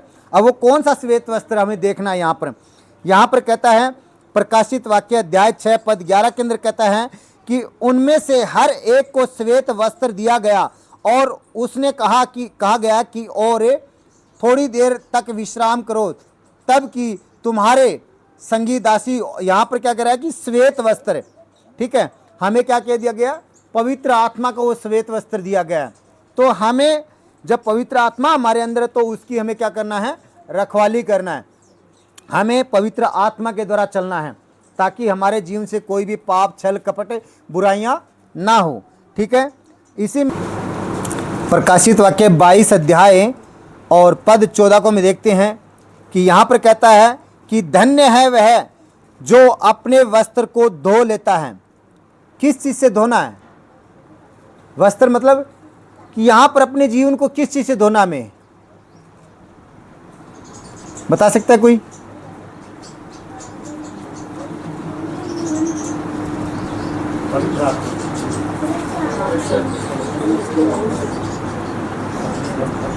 और बताइए। यीशु के लहू से हमें धोना है। यीशु से लहू से अपने जीवन को धोना है। ठीक है, यहाँ पर ये कहा गया है 14 के अंदर कि धन्य है वे जो अपने वस्त्र धो लेते हैं। किस में? प्रभु यीशु मसीह में। उसे जब हम ग्रहण कर लेते हैं कि प्रभु तू मेरा उद्धार करता, तूने मेरे हर एक पापों को धो डाला है। किस चीज़ से? अपने पाक लहू के द्वारा। तो हमारा जीवन जो प्रभु यीशु मसीह ने दिया, हमें उसे क्या करना है? प्रभु यीशु के लहू से धोना है, क्योंकि उन्हें जीवन के वस्त्र के पास आने का अधिकार मिलेगा और वे फाटकों से होकर नगर में प्रवेश करेंगे। हालेलुया। यहाँ पर कहता है कि जो अपने वस्त्रों को धो लेता, अपने जीवन को प्रभु यीशु मसीह के लहू के द्वारा धो लेता है, तो उन्हें जीवन का वृक्ष जो जीवन का वृक्ष से यहाँ पर हमारा 120 उम्र है, लेकिन खुदा के पास अपरम है। वहाँ पर कोई गिनती नहीं है कि हमारा 120 है कितना, वो चलता रहेगा जब तक परमेश्वर बना रहेगा तब तक चलता रहेगा। ठीक है, तो हमें क्या करना, उस वृक्ष के पास आने का अधिकार मिले। उस वृक्ष के पास जाने का हमें यीशु के धोने के द्वारा अधिकार मिलता है कि वो जीवन का वृक्ष हमारे लिए। तो आगे कहता है कि और वे फाटकों से होकर, मतलब हम परमेश्वर के प्रभु यीशु मसीह से होकर परमेश्वर के राज्य में प्रवेश कर पाएंगे, स्वर्ग में प्रवेश कर पाएंगे। तो इसीलिए हमें अपने जीवन को प्रभु यीशु मसीह के लहू के द्वारा, लहू से धोना है कि प्रभु तूने मेरे लिए हर एक पाप को तूने मुझे धो डाला है, शुद्ध किया मुझे आगे से, मैं ताकि कोई पाप न करूं। तो अपने जीवन की चौकसी करना है, किस चीज़ से? पाप से, ताकि हमारा जीवन कहीं पाप में ना फंसे। हम श्वेत हैं, श्वेत बने रहें, पवित्र आत्मा में दिया गया है, तो हम पवित्र आत्मा के अनुसार चलें। ठीक है, आगे हम इस एक वचन को देखते हैं, यूहन्ना, पहला यूहन्ना अध्याय 1 और पद 7 को हम देखते हैं। यहाँ पर कहता है, पर यदि जैसा वह ज्योति में है वैसे ही हम भी ज्योति में चलें। ठीक है, यहाँ पर क्या कह रहे हैं कि पर यदि जैसा वह ज्योति में है वैसे ही हम भी ज्योति में चलें। मतलब कि जैसा प्रभु यीशु मसीह पवित्र आत्मा, तो हम भी उस पवित्र आत्मा के द्वारा चलें। इसीलिए खुदा ने कहा ना कि एक जगह कि मैं पवित्र हूँ, तुम भी क्या करो, पवित्र बनो। तो वो हमें एक, जैसे उसने एक और वचन कहा कि तुम जगत की ज्योति हो, तो जो नगर पहाड़ भी वैसा वो छिप नहीं पाएंगे। अगर हम परमेश्वर की ज्योति में होकर चलेंगे तो हम छिप नहीं पाएंगे। जैसे आज एक दिए को जलाते हैं, हम अपने घर में कोई भी लाइट ओपन करते हैं तो क्या वो लाइट छिप सकती हैं? तो उसी प्रकार से परमेश्वर ने हमें एक रोशनी बनाया अपनी सामर्थ्य के द्वारा, ताकि हम छिपने ना पाएँ, हम परमेश्वर में उजागर होने पाएँ। उस सुसमाचार के, परमेश्वर को सुसमाचार को हम क्या करें, उनके बेटी बेटों तक पहुंचा पाए हम। तो इसीलिए हमें यहाँ पर कहा गया कि यदि जैसा वह ज्योति में है वैसे ही हम भी ज्योति में चलें, तो एक दूसरे से सहभागी रखते हैं और उसके पुत्र यीशु का लहू हमें सब पापों से शुद्ध करता है। हालेलुया, वो हमें हर एक पापों से धोकर और शुद्ध करता है। ठीक है, और हमें कहाँ लेके चलता है? वो परमेश्वर की उपस्थिति में लेके चलता है। और जब पवित्र आत्मा हम पर एक लाइट के द्वारा चमकता है तो हमारा जीवन आनंद के द्वारा बनता रहेगा। तो इसीलिए हमें अपने आप को, जैसे याचक लोग थे पुराने समय में, याचक लोग को क्या काम था पता आपको? बताइए, किसी को पता तो। याचक लोगों का क्या काम था? आप लोग बाइबल नहीं पढ़ते क्या कोई भी? हैं? और बताइए, बताइए शिवाजी। हाँ हाँ, वो परमेश्वर की वेदी को संभालते थे और लोगों को कुछ गाइडेंस देते थे। तो जब वो परमेश्वर की वेदी के पास जाते थे, पहले अपने आप को शुद्ध करते थे कि कहीं मैं अगर अशुद्ध जाऊंगा तो वहाँ पर अगर कोई, चाहे याचक हो, अगर वो अपने आप को अशुद्ध अगर लेकर भवन में जाते तो मारे जाते वो। तो अगर आज हम याचक हो, चाहे वो एक पासवान हो, चाहे वो विश्वासी हो, चाहे प्रोफेट हो, कोई भी हो, अगर वो परमेश्वर की उपस्थिति में अगर अपने आप को अशुद्धता में लेके जाता है तो वो नष्ट होता है, परमेश्वर उसे नाश करता है। वो नहीं, क्योंकि परमेश्वर शुद्ध है, इसीलिए उसने कहा ना कि मैं पवित्र हूँ तो तुम भी क्या करो, पवित्र बनो। इसीलिए जब याचक लोग, जैसे याचक लोग मतलब आज की भाषा में क्या है, पास्टर हैं। ठीक है, पास्टर, बिशप जैसे भविष्यवक्ता दिए ना, ये लोग हैं। वो पहले ये याचक शब्द जो है ये इब्रू भाषा का शब्द है, इब्रानी भाषा का शब्द है। तो वहाँ पर जब, जैसे हम आज संसार के अंदर देखते हैं, पुजारी है, वो मंदिर की सेवा करता है, मंदिर के अंदर देखभाल पूरी करता है, उसी प्रकार से याचक लोग वहाँ पर परमेश्वर के कार्य करते थे। तो जब वो परमेश्वर की उपस्थिति में जाते थे तो अपने आप को उसे शुद्ध करना पड़ता था। अगर आज चाहे वो कोई भी हो, जैसे एक मैं पास्टर की गवाही बताता हूँ, मैं मुझे किसी दास के द्वारा मिली हुई है, पास्टर के द्वारा मिली हुई है। अब मुझे नहीं पता कि वो क्या क्या नहीं हो, लेकिन उन्होंने बताई थी। और वो एक पास्टर था, जैसे वो अगर वो अपने मुंह से जो कह देता ना, और आज भी ऐसे बहुत से दास है खुदा के, वो मुंह से कह देंगे ना, वो सत्य हैं, वो कभी टलेगा नहीं। क्योंकि खुदा ने क्या कहा कि मैं तेरे मुंह का सृजनहार हूँ। तो जो खुदा हमारे मुंह से निकालता वो सृजता है। तो जो वो पास्टर जी निकालते थे मुंह से, वो चीज़ें फाइनल हो जाती थी। लेकिन उनका जीवन कैसा था? नाइट में जब वो जाते थे तो लड़कियों के साथ होटल में व्यभिचार करते थे। उनका एक वो शौक था। लेकिन जब उनकी डेथ हुई, कैसी हुई पता है? एक एक हड्डी भी ना, इसको नहीं पहचान सकते थे आप। ये इतनी दूर की हड्डी है ना, ये भी नहीं पहचान सकते थे कि ये उंगली की है, किस चीज़ की है। क्यों हुआ वो? क्यों हुआ? क्योंकि उनके जीवन में शुद्धता पाप काम कर रहा था। तो जैसे आज अगर हमारे जीवन के अंदर पाप काम करेगा तो श्योर हमारे जीवन के अंदर क्या होगा फिर? तो इसीलिए हमें अपने जीवन को याचक के समान, जैसे खुदा ने हमें पवित्र बनाया, तो हमें पवित्र बन के रहना है, पवित्र आत्मा के साथ चलना है। अगर कोई बात अगर नहीं समझ में आती है तो कोई दिक्कत नहीं, खुदा की आत्मा से बात कीजिए। अगर खुदा की आत्मा से हम नहीं समझ पा रहे हैं तो खुदा के दास जो हमें सिखाते हैं, अपने अगुवे हमें सिखाते हैं, उनसे पूछिए कि हमें ये काम करना चाहिए। अभी जैसे ये बहन माया बैठी हैं, ठीक है, ये मुझे बहुत सी सलाह लेती हैं, बातें लेती हैं कि हम पास्टर जी हमें ऐसा करना चाहिए।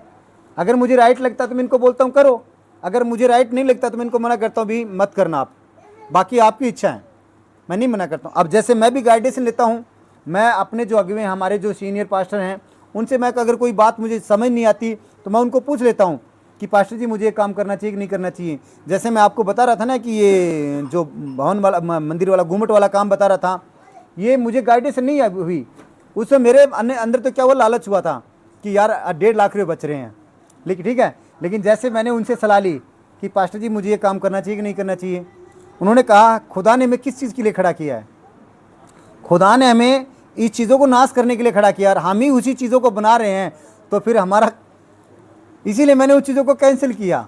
तो हमें अगर कोई चीज़ नहीं समझ में आती है तो हमें अपने अगुवों से, सिखाने वाले से पूछना कि हमें क्या करना चाहिए, मुझे ये काम करना चाहिए कि नहीं करना चाहिए। अगर हम उसे ऑनर देते हैं तब तो, अगर नहीं ऑनर देते तो अपने हिसाब से करो, फिर कोई दिक्कत नहीं है। तो अगर जब हम अपनी सोच से करते हैं तो फिर हम क्या करते हैं? फिर जैसे आदम ने किया, वो परमेश्वर की उपस्थिति में होते हुए भी उन्हें क्या किया? शैतान की बातों पर विश्वास किया, शैतान की बातें सुनकर वो चला, क्या हुआ? अपने जीवन को फंसा लिया। तो उसी प्रकार से आज मनुष्य भी करता है, अगर वो नहीं सुनता तो वो फंसता है। आगे जैसे कहता है कि धन्य वह मनुष्य है जिसने प्रभु यीशु को पवित्र वस्त्र लेकर पहन लिए हैं। आज वह मनुष्य धन्य है जो प्रभु यीशु से पवित्र वस्त्र लेकर, पवित्र आत्मा लेकर वो पहन लिया है कि नहीं मेरा जीवन पवित्र है, मैं आज से कभी पाप नहीं करूँगा, मैं आज से जो प्रभु ने मुझे मार्ग बताया उस मार्ग पे मैं चलूँगा। ठीक है, आगे जैसे कहता है कि वस्त्र का मतलब है कि पवित्र आत्मा अपने जीवन हर एक पल चौकस करता है, अपने जीवन के अंदर हर एक पल में चौकस से जीना है कि मेरा हर एक कदम रखा जाता है, कहीं गलत तो नहीं है, कहीं मैं गलत तो नहीं चल रहा हूँ। क्यों? जैसे अय्यूब था, अय्यूब क्यों अपने बच्चों के लिए बलिदान देता था परमेश्वर के राज्य में? हफ्ते की हफ्ते क्यों बलिदान देता था? कि वो, उसके इतने बच्चे थे कि वो एक साथ बैठकर खाना नहीं खा सकते थे।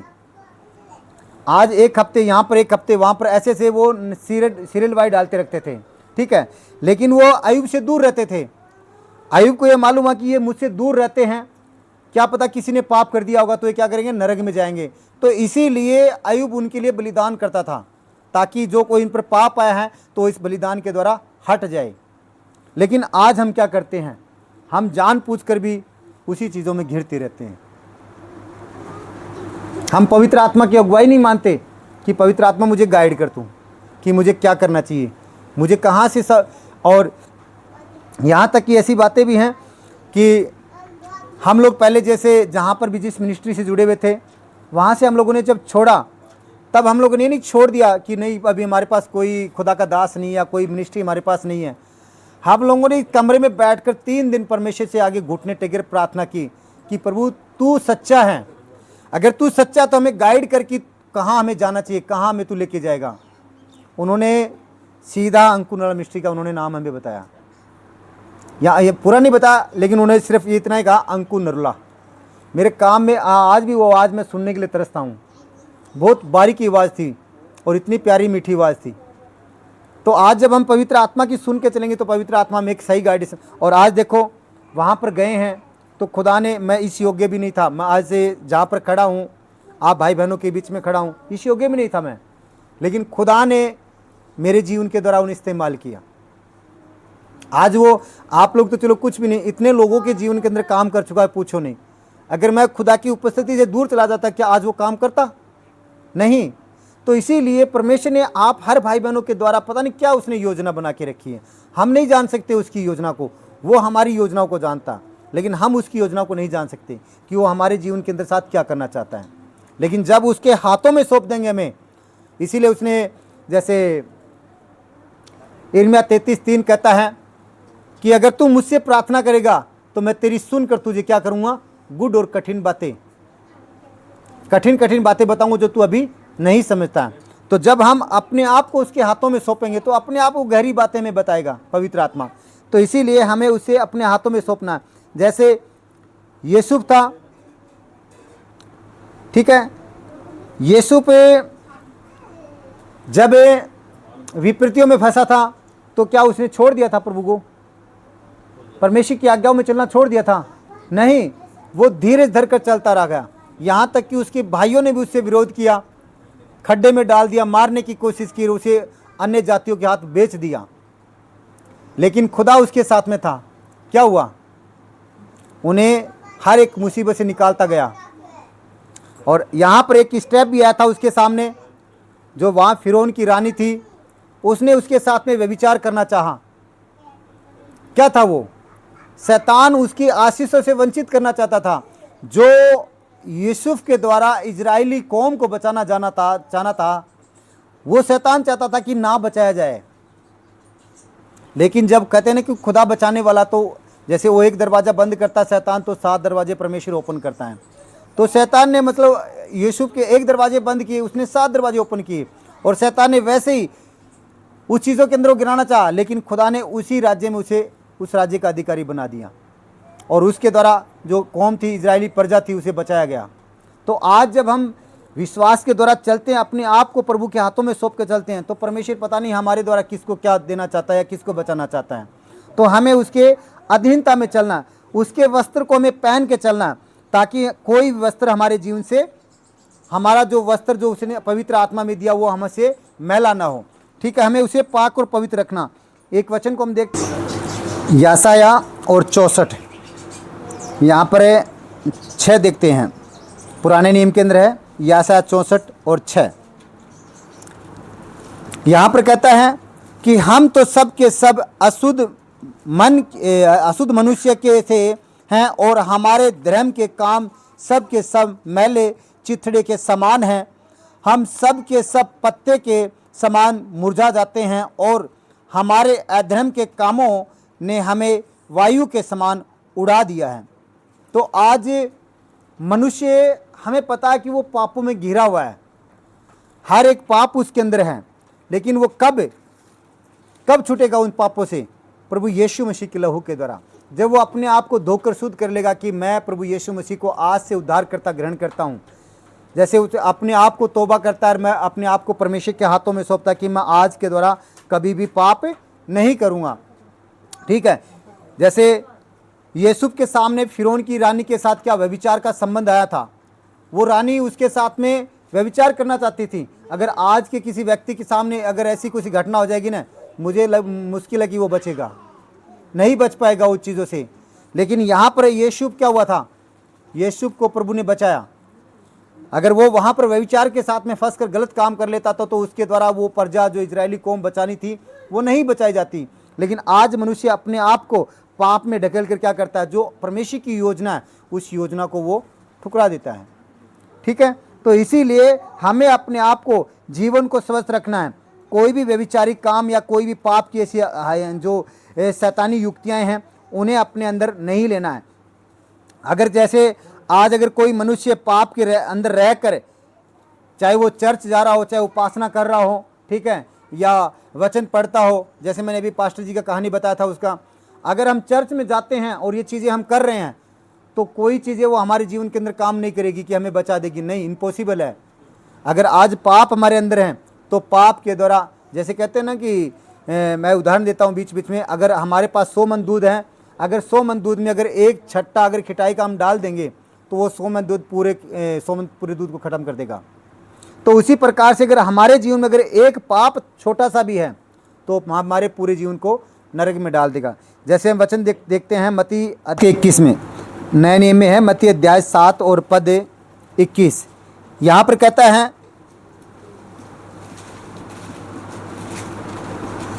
जो मुझसे हे प्रभु कहता है उनमें से हर एक स्वर्ग के राज्य में प्रवेश न करेगा, परंतु वही जो मेरे स्वर्गीय पिता की इच्छा पर चलता है। आज अगर हमारे अंदर पाप है, हम पाप रहते हुए करते हैं, हालेलुया आमीन, प्रभु यीशु तेरा धन्यवाद हो, हे प्रभु तेरे नाम की जय जयकार हो, लेकिन हमारे यहाँ पर क्या पाप भरा हुआ है हम नहीं जानते, लेकिन वो सब कुछ जानता है। इसीलिए वो कह रहा है कि अंत के समय में ऐसे बहुत से आएंगे जो मुझे कहेंगे कि हे प्रभु कहता है कि उसमें से हर एक स्वर्ग के राज्य में प्रवेश न करेगा, परंतु वही जो मेरे स्वर्गीय पिता की इच्छा पर चलता है। जो आज परमेश्वर की इच्छाओं पर चलता वही परमेश्वर के राज्य में प्रवेश कर पाएगा, अन्यथा सारे के सारे यहीं रहेंगे। फिर वो चाहे वो कितना ही बाइबल पढ़ता हो, चाहे कितने उपास करता हो, चाहे वो कितनी संगतियाँ लेता हो, चाहे वो कितने वचन पढ़ता हो।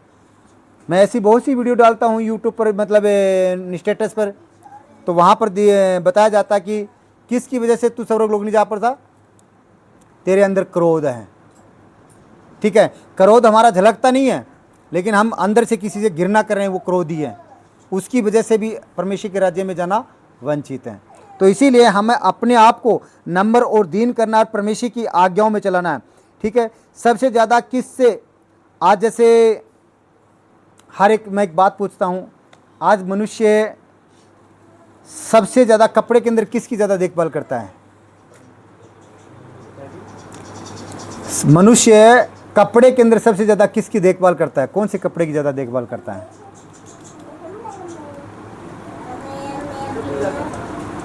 हैं? नहीं, मैं ये नहीं कह रहा, मैं कह रहा हूँ कौन से कपड़े की हम ज़्यादा देखभाल करनी पड़ती है सबसे ज़्यादा? हैं?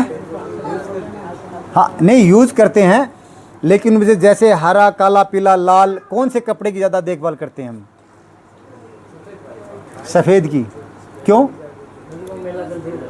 मेला जल्दी हो जाता है और उस पर दाग लगा हुआ दिखेगा।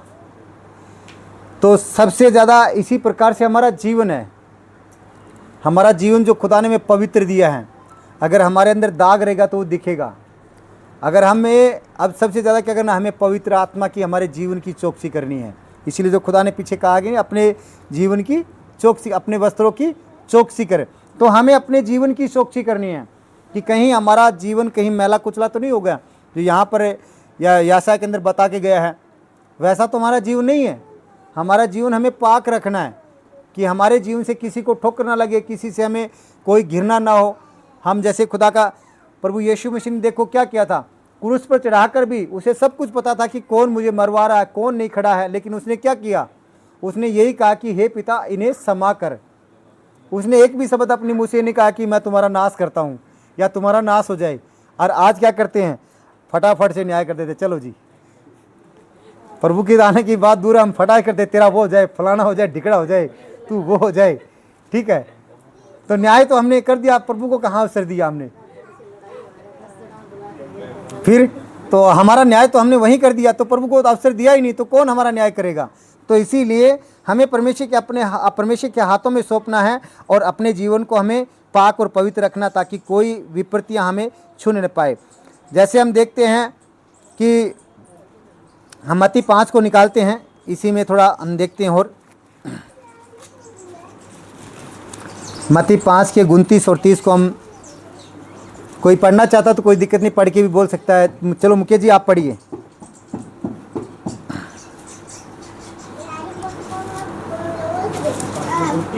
हाँ, यहाँ पर आइए, यहाँ आ जाइए, आप आगे आ जाइए, आप यहाँ पर आ जाइए।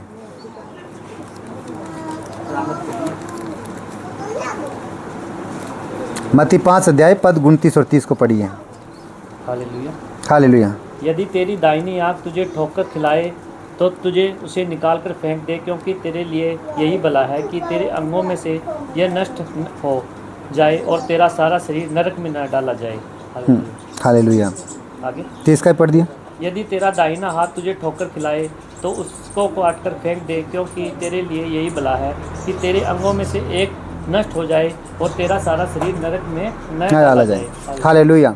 तो यहाँ पर क्लियर साफ साफ कह रहा है, अगर हमारे जीवन के अंदर पाप है तो भला हमें उस पाप को एक को निकाल के फेंकना, ताकि उस एक के द्वारा हमारा पूरा शरीर नरक में न डाला जाए। ठीक है, तो इसी से हमारा पूरा जीवन बचेगा। अगर हमारा हाथ है तो उसे निकाल कर फेंक, मतलब ये करना नहीं है आज के टाइम पे, लेकिन उस चीज़ को, मतलब इस चीज़ के द्वारा क्या दर्शाया गया, पाप दर्शाया गया है। ठीक है, कई लोग कहेंगे ये लो पास्टर जी आपने तो कहा था कि हाथ निकालने फेंक दिया हम लोगों ने, तो कहीं आप मुझ पर मुसीबत तो इसीलिए उस चीज़ को नहीं करना है। हाँ, इसका मतलब उदाहरण दिया पाप। अगर आप मतलब आँख दर्शाया गया, वो क्या गई, पाप को दर्शाती है कि अगर तेरी आँख कानी है, मतलब अगर गड़बड़ कर रही है तो उसे निकाल दे, ताकि उसके द्वारा तेरा पूरा शरीर नरक में न डाला जाए। अगर एक हमारे अंदर जीवन में पाप अगर काम करा तो उस पाप को हमारे से दूर कर दो, ताकि हमारा जीवन पूरा नरक में न डाला जाए। तो इसीलिए हमें अपने आप को, आप बैठ जाइए, कोई दिक्कत नहीं, जैसे यहीं पर बैठ जाइए आप, मैं वचन आपको क्लियर और कराऊंगा। ठीक है ना। आगे इसलिए वचन कहता है, इसलिए कोई मनुष्य अपने आप से साफ नहीं हो सकता है जब तक पवित्र आत्मा साफ नहीं करता, ताकि हमारी शर्मिंदगी सही, हमारी जो अपने आप से हम साफ नहीं हो सकते हैं जब तक पवित्र आत्मा हमारी शर्मिंदगी को दूर नहीं करता है। ठीक है, क्योंकि जैसे मैंने अभी कलवरी क्रूस का उदाहरण दिया था, प्रभु यीशु मसीह ने स्वयं वो नंगा हो गया और उसने क्या किया, हमारी शर्मिंदगी को अपने ऊपर ले लिया, हमारे उसने नंगेपन को ढांप दिया। तो हमें अपने जीवन को कोई भी शर्मिंदगी में ऐसा नहीं रखना, अपने जीवन को हमें क्लियर रखना है, ताकि हमारे जीवन में कोई शर्मिंदगियाँ ना रहे। ठीक है, लेकिन मनुष्य सोचता है कि यीशु के बगैर अपने नंगेपन या पाप को धो सकता है, तो वह असंभव है। जैसे मैं अभी बता चुका हूँ कि मनुष्य अपने पापों को वो अपने आप नहीं धो सकता है, चाहे वो कितने भी धर्म के काम कर ले, कितने भी वो पुण्य के काम कर ले, कितने भी दान दक्षिणा के वो काम कर ले, जब तक वो यीशु के लहू को अपने ऊपर नहीं लेगा उसके पाप क्षमा नहीं होंगे। हालेलुया। तो हमें अपने आप को शुद्ध रखना है। जैसे यहाँ पर हम एक वचन को देखते हैं तीतुस के अंदर, पेज नंबर 303, नए नियम के ही है, लास्ट में थोड़ा चलेंगे, पेज नंबर 303।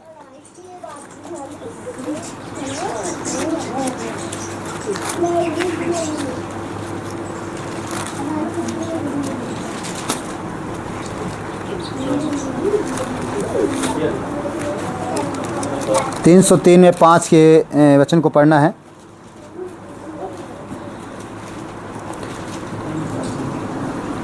तैतीस 300 पेज नंबर निकाल लीजिए नए नियम में। हाँ यही हाँ 3 अध्याय 303 के 3 में 5 है ना, 5 वचन पढ़िए यहाँ पर 5 का। हाँ हालेलुया। हालेलुया। तो उसने हमारा उद्धार किया, और यह धर्म के कामों के कारण नहीं जो हमने आप किए, पर अपनी दया के अनुसार नए जन्म के स्नान और पवित्र आत्मा के हमें नया बनाने के द्वारा हुआ। हालेलुया। तो यहाँ पर जैसे कहा गया है कि तो उसने हमारा उद्धार किया, और वह धर्म के कामों के कारण नहीं जो हमने आप किए, पर अपनी दया के अनुसार नहीं, नए जन्म के स्नान और पवित्र आत्मा के हमें नया बनाने के द्वारा हुआ है। जो पवित्र आत्मा हम पर आता है तब हमारे पाप व धर्म हमारे जीवन से मिटाए जाते हैं। हम किसी धर्म के काम या जैसे मैं बता चुका हूँ उसके द्वारा हम नहीं होते हैं, पवित्र आत्मा के द्वारा सारे हमारे जीवन के अंदर पापों को दूर किया जाता है। हम यहाँ पर एक इफिसियों को और देखते हैं, इफिसियों अध्याय और हाँ नए नियम में 265 अध्याय 2 और पद 8 नीचे, हाँ नीचे यहाँ पर। हालेलुया। क्योंकि विश्वास के द्वारा अनुग्रह ही से तुम्हारा उद्धार हुआ, और यह तुम्हारी ओर से नहीं वरन परमेश्वर का दान है। हालेलुया।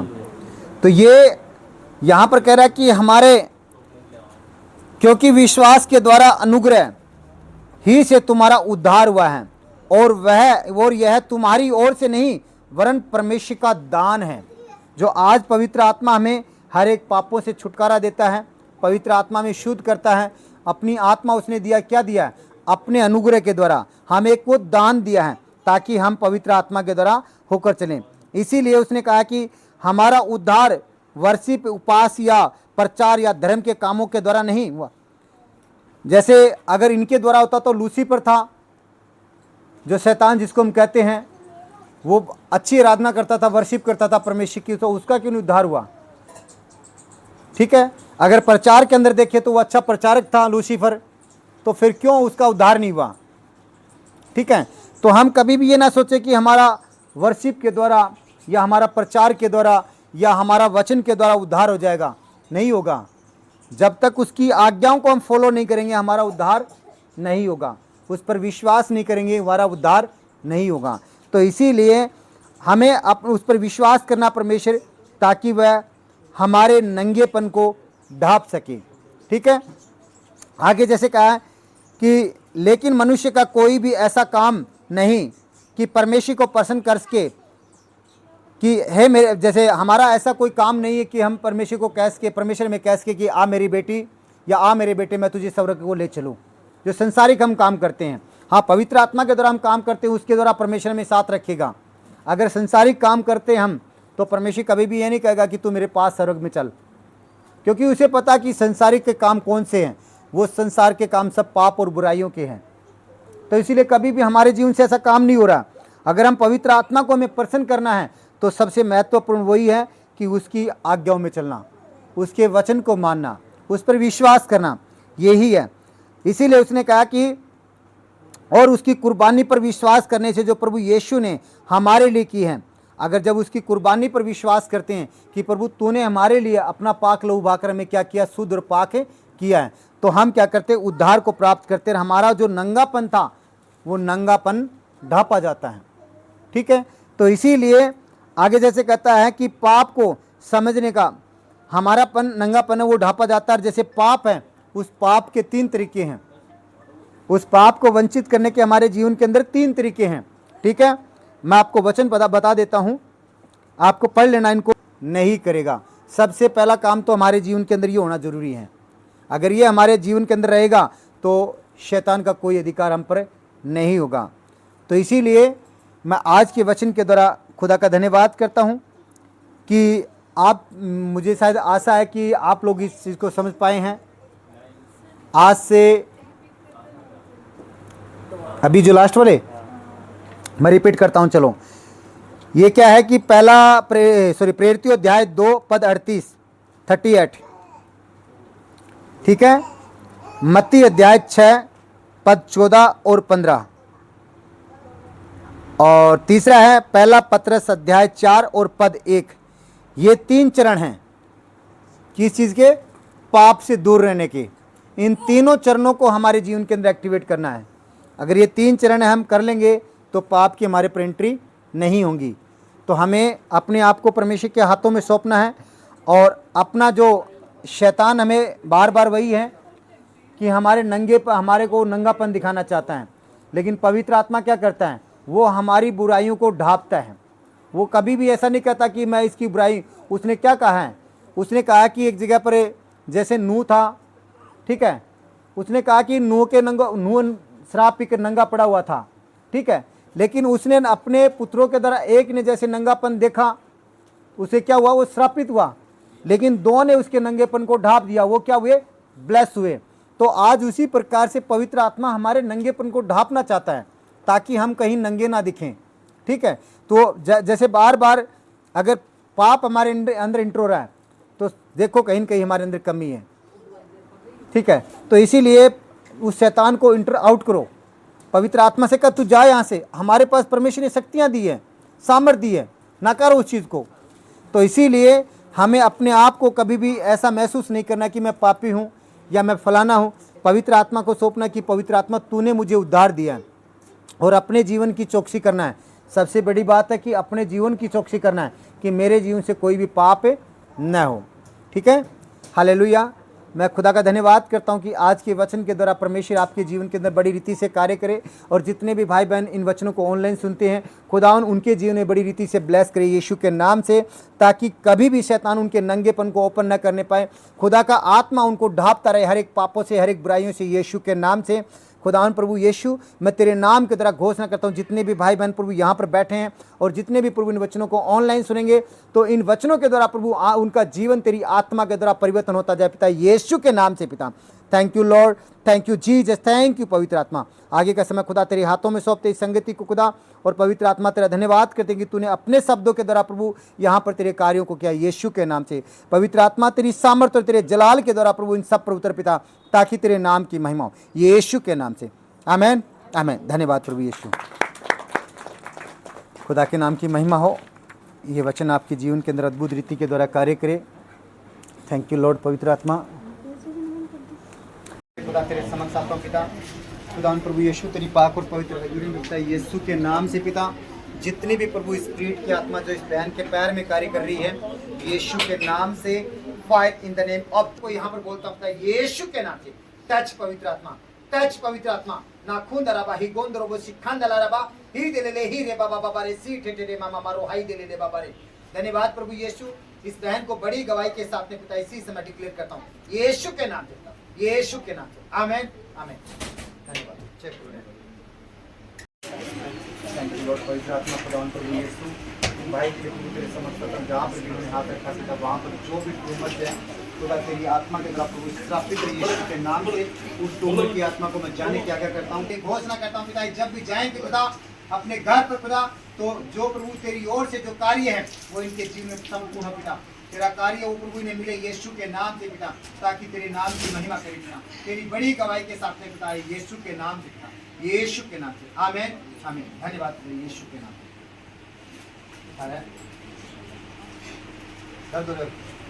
प्रार्थना करना बंद हो।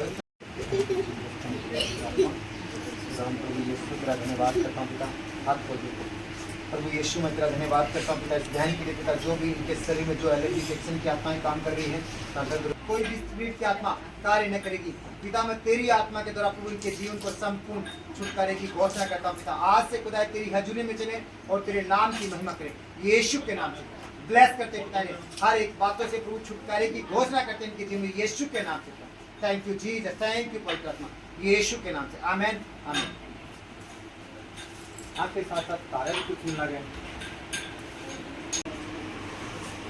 यीशु के नाम से। मैं खुदा प्रभु यीशु तेरा दास होने के नाते प्रभु घोषणा करता हूँ इस बहन के लिए पिता, जितनी भी प्रभु उनके हाथों में स्पिरिट की आत्मा है, जितने भी इनके चेस्ट में जो स्पिरिट की आत्मा है, जो भी प्रभु ने भरमाने वाली आत्मा है, यीशु के नाम से श्रापित हो, fire in the name of Jesus name. इनके संपूर्ण अंग भाग से जितनी भी स्पिरिट की आत्मा इनको आपने छुटकारा दिया मेरे पिता, यीशु के नाम से। मैं पिता तेरा धन्यवाद करता हूँ और तेरी दया अनुग्रह को प्रभु मैं मांगता हूँ, यीशु के नाम से। आमेन, आमेन। धन्यवाद प्रभु यीशु।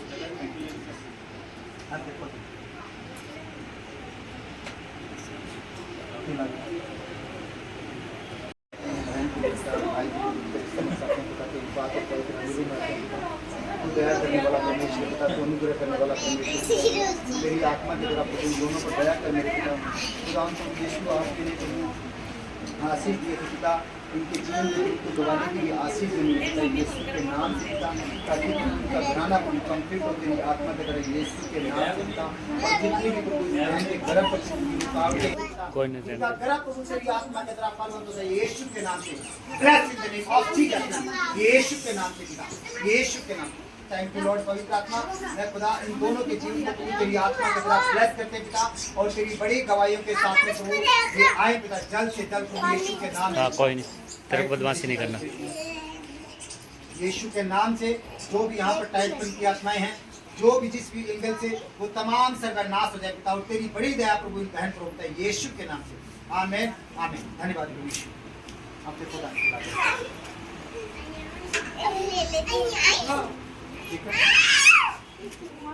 यहाँ पे बैठ, इधर बैठ, जल्दी आ। धन्यवाद करते हैं पिता, बहन की जीवन पिता, तेरी अनुग्रह तेरी शांति को बोलते पिता, प्रभु ये बहन को तेरी अनुग्रह तेरी शांति में भर देना पिता, और तेरी महिमा करने का पिता। खुदा उनको प्रभु हर एक क्षेत्र से इन्हें ब्लेस किया पिता, और खुदा तेरी पाक पवित्र हजूरी को भी ग्रहण कर देंगे। हाँ, और कोई भी नाकरम बातें या कोई भी शैतानी आत्मा प्रभु का हिस्सा नहीं, पवित्र आत्मा आप इनका हिस्सा नहीं, आपने कल दुष्ट प्रभु अपनी आज़ादी को छुटकारा दिया। तेरा धन्यवाद करते हैं यीशु के नाम से। आमेन, आमेन। धन्यवाद। खुदा उन प्रभु यीशु तेरा धन्यवाद करता हूँ पिता, इस बहन माया के लिए पिता, उनकी बच्ची के लिए खुदा मैं तेरे समक्ष आता हूँ पिता, प्रभु इस पूरे घराने के लिए प्रभु मैं तेरे समक्ष आता हूँ खुदा उन प्रभु यीशु, तू दयावान परमेश्वर पिता, इस घराने पर तेरी दया कर मेरे पिता यीशु के नाम से पिता, जितनी भी प्रभु इस घराने में शैतानी किसी के जीवन को भी ब्लेस करता हूँ पिता, कोई भी शैतान की युक्तियां इन्हें बड़ी बदमाशी करी है। तेरी आत्मा प्रभु इन्हें ब्लेस करे पिता यीशु के नाम से पिता। थैंक यू लॉर्ड पवित्र आत्मा, आज का समय खुदा इन्हें मैं तेरे हाथों में सौंपता हूँ और तेरी दया अनुग्रह को मांगता हूँ पिता, और इनके परिवार के सदस्यों में जिनको हर एक शैतानी आत्माओं को, हर एक डेथ स्पिरिट की आत्मा को मैं श्रापित करता हूँ और उन्हें जाने की आज्ञा करता हूँ यीशु के नाम। थैंक यू लॉर्ड पवित्र आत्मा, आगे का समय तेरे हाथों में सौंपता, तेरी दया अनुग्रह को इस परिवार को मांगते पिता यीशु के नाम से। आमेन आमेन। धन्यवाद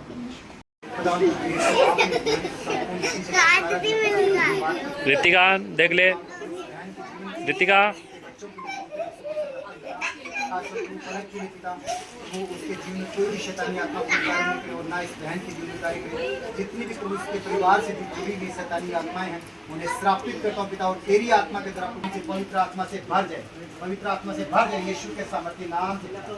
खून दराबा ही कौन रोबो सिखन दलाराबा ही देने ले ही रे बाबा बाबा रे सीखे के मामा मारो हाई देने ले बाबा रे खुदा प्रभु यीशु तेरी दया अनुग्रह के लिए प्रभु तेरा धन्यवाद करता हूँ, इस बहन पर प्रभु, इस परिवार प्रभु तुम दया अनुग्रह किया है, तेरा धन्यवाद करते हैं यीशु के नाम से, तेरे नाम की बड़ी महिमा प्रभु बड़ी होती है यीशु के नाम से। Thank you Lord, thank you Jesus, thank you यीशु के सामने। आमेन। Touch in the name of Jesus name, पवित्र आत्मा touch in the name of Jesus name, कोई भी नाकर्म बातें इनका हिस्सा नहीं है, हर एक बातें शैतानी युक्तियों की सर्वनाश हो और तेरी दया अनुग्रह एक बहन पर होता है यीशु के नाम से। Thank you Jesus, thank you यीशु के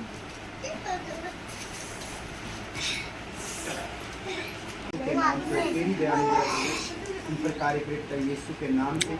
मैं खुदा तेरा धन्यवाद करता हूँ और तुम इस बहन के द्वारा इनका जो पूरा परिवार है पिता, विष्णु तेरी आइसक्रीम कैंसिल होगी, इधर आओ ऋतिका।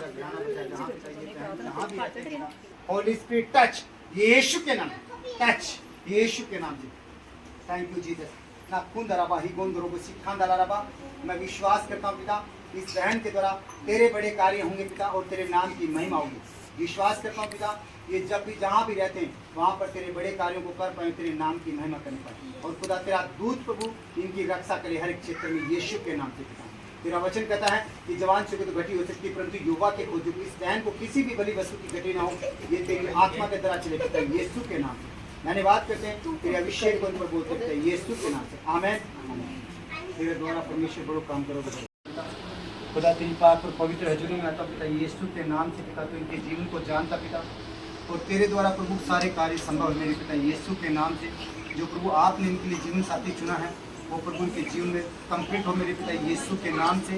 तो विवाह के द्वारा प्रभु इनका जीवन कंप्लीट हो और इन दोनों भाइयों को प्रभु तेरी आत्मा के द्वारा कंप्लीट कर पिता, जो इनके लिए रिश्ते जो तूने जीवन साथी रखे हैं पिता वो इनके जीवन में प्रकट करे मेरे पिता यीशु के नाम से। तेरा वचन कहता मत्ती 7:7 की मांगो तो तुम्हें दिया जाता। हाँ पिता, मैं इस परिवार के लिए, इन भाइयों के लिए प्रभु मांगता हूँ, उन रिश्तों को प्रभु मांगता हूँ जो प्रभु तूने इनके लिए रखे हैं पिता, वो इनका जीवन साथी प्रभु इनके जीवन में कंप्लीट हो मेरे पिता यीशु के नाम से पिता।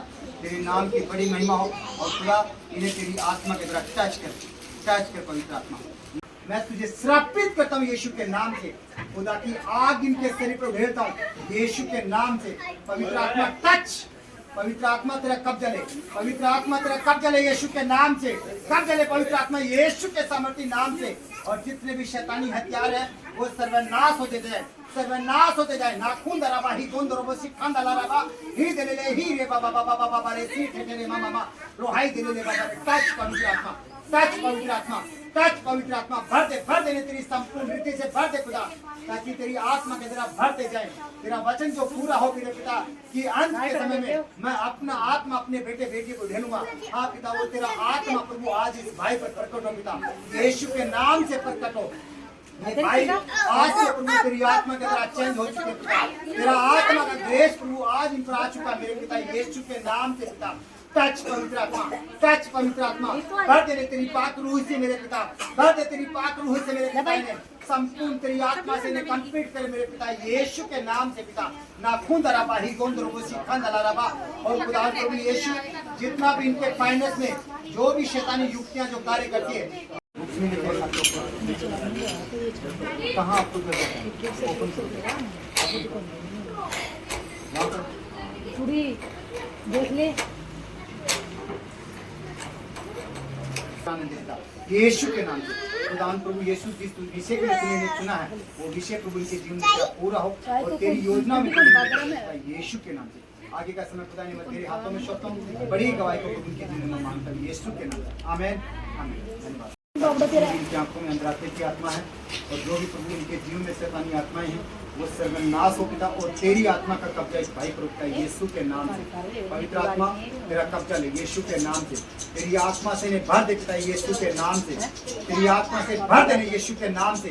टच पवित्र आत्मा यीशु नाम की महिमा करने पाए यीशु के नाम से पिता यीशु के सामर्थ्य नाम से। खुदा तेरी आत्मा के द्वारा प्रभु इनके जीवन को ब्लेस करते पिता और बड़ी गवाही के साथ इनके जीवन को बोलते पिता इनके जीवन को प्रभु तेरे राज्य में इस्तेमाल कर और तेरी महिमा में खड़ा कर मेरे पिता यीशु के नाम ब्लेस पिता यीशु के नाम आमीन आमीन।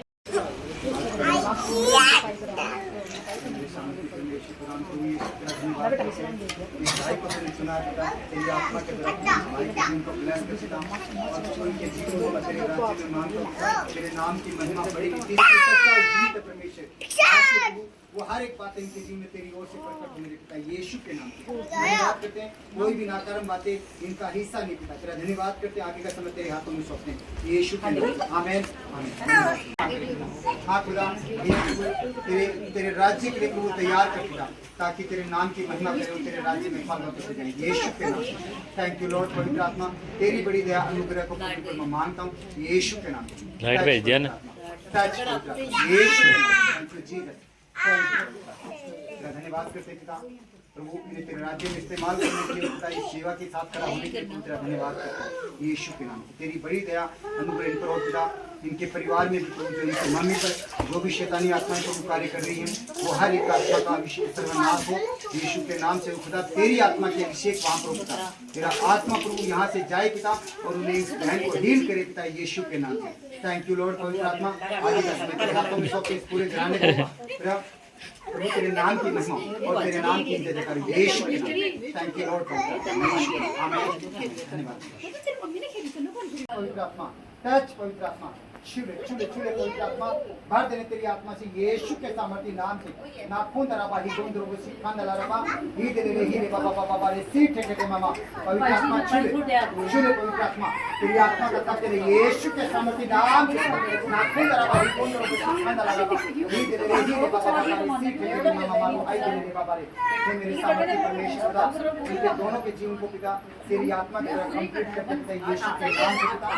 हाँ पिता तेरी आत्मा के द्वारा इनका और पिता उन्होंने चुना है तेरे राज्य में संपूर्ण रीति से खड़े हैं और तेरे नाम की महिमा करें यीशु के नाम से इनके जीवन को खुदा तेरी उपस्थिति में मांग के पिता तेरे राज्य के लिए मांग के तेरे राज्य में संपूर्ण रीति से तेरे वचन के साथ खड़े हैं खुदा इनके जीवन को ब्लेस करते हैं यीशु के नाम से और बड़ी गवाहियां प्रभु के जीवन में यीशु के नाम टच पवित्र आत्मा भर दे पवित्र आत्मा तेरी आत्मा से यीशु के नाम भर देंगे यीशु के नाम टच टच टच छूले छूले पिता तेरी आत्मा के छू ले यीशु के नाम। Thank you Lord thank you Jesus पवित्र आत्मा तेरा धन्यवाद करते हैं पिता यीशु के नाम यीशु के सामर्थ्य नाम। थैंक यू लॉर्ड पवित्र आत्मा तेरा धन्यवाद करते हैं और इनके जीवन को प्रभु संपूर्ण से ब्लेस करते हैं और बड़ी गवाहियों में मांगते हैं यीशु के नाम यीशु के नाम आपसे बड़ी गवाही के साथ में आपके यीशु के नाम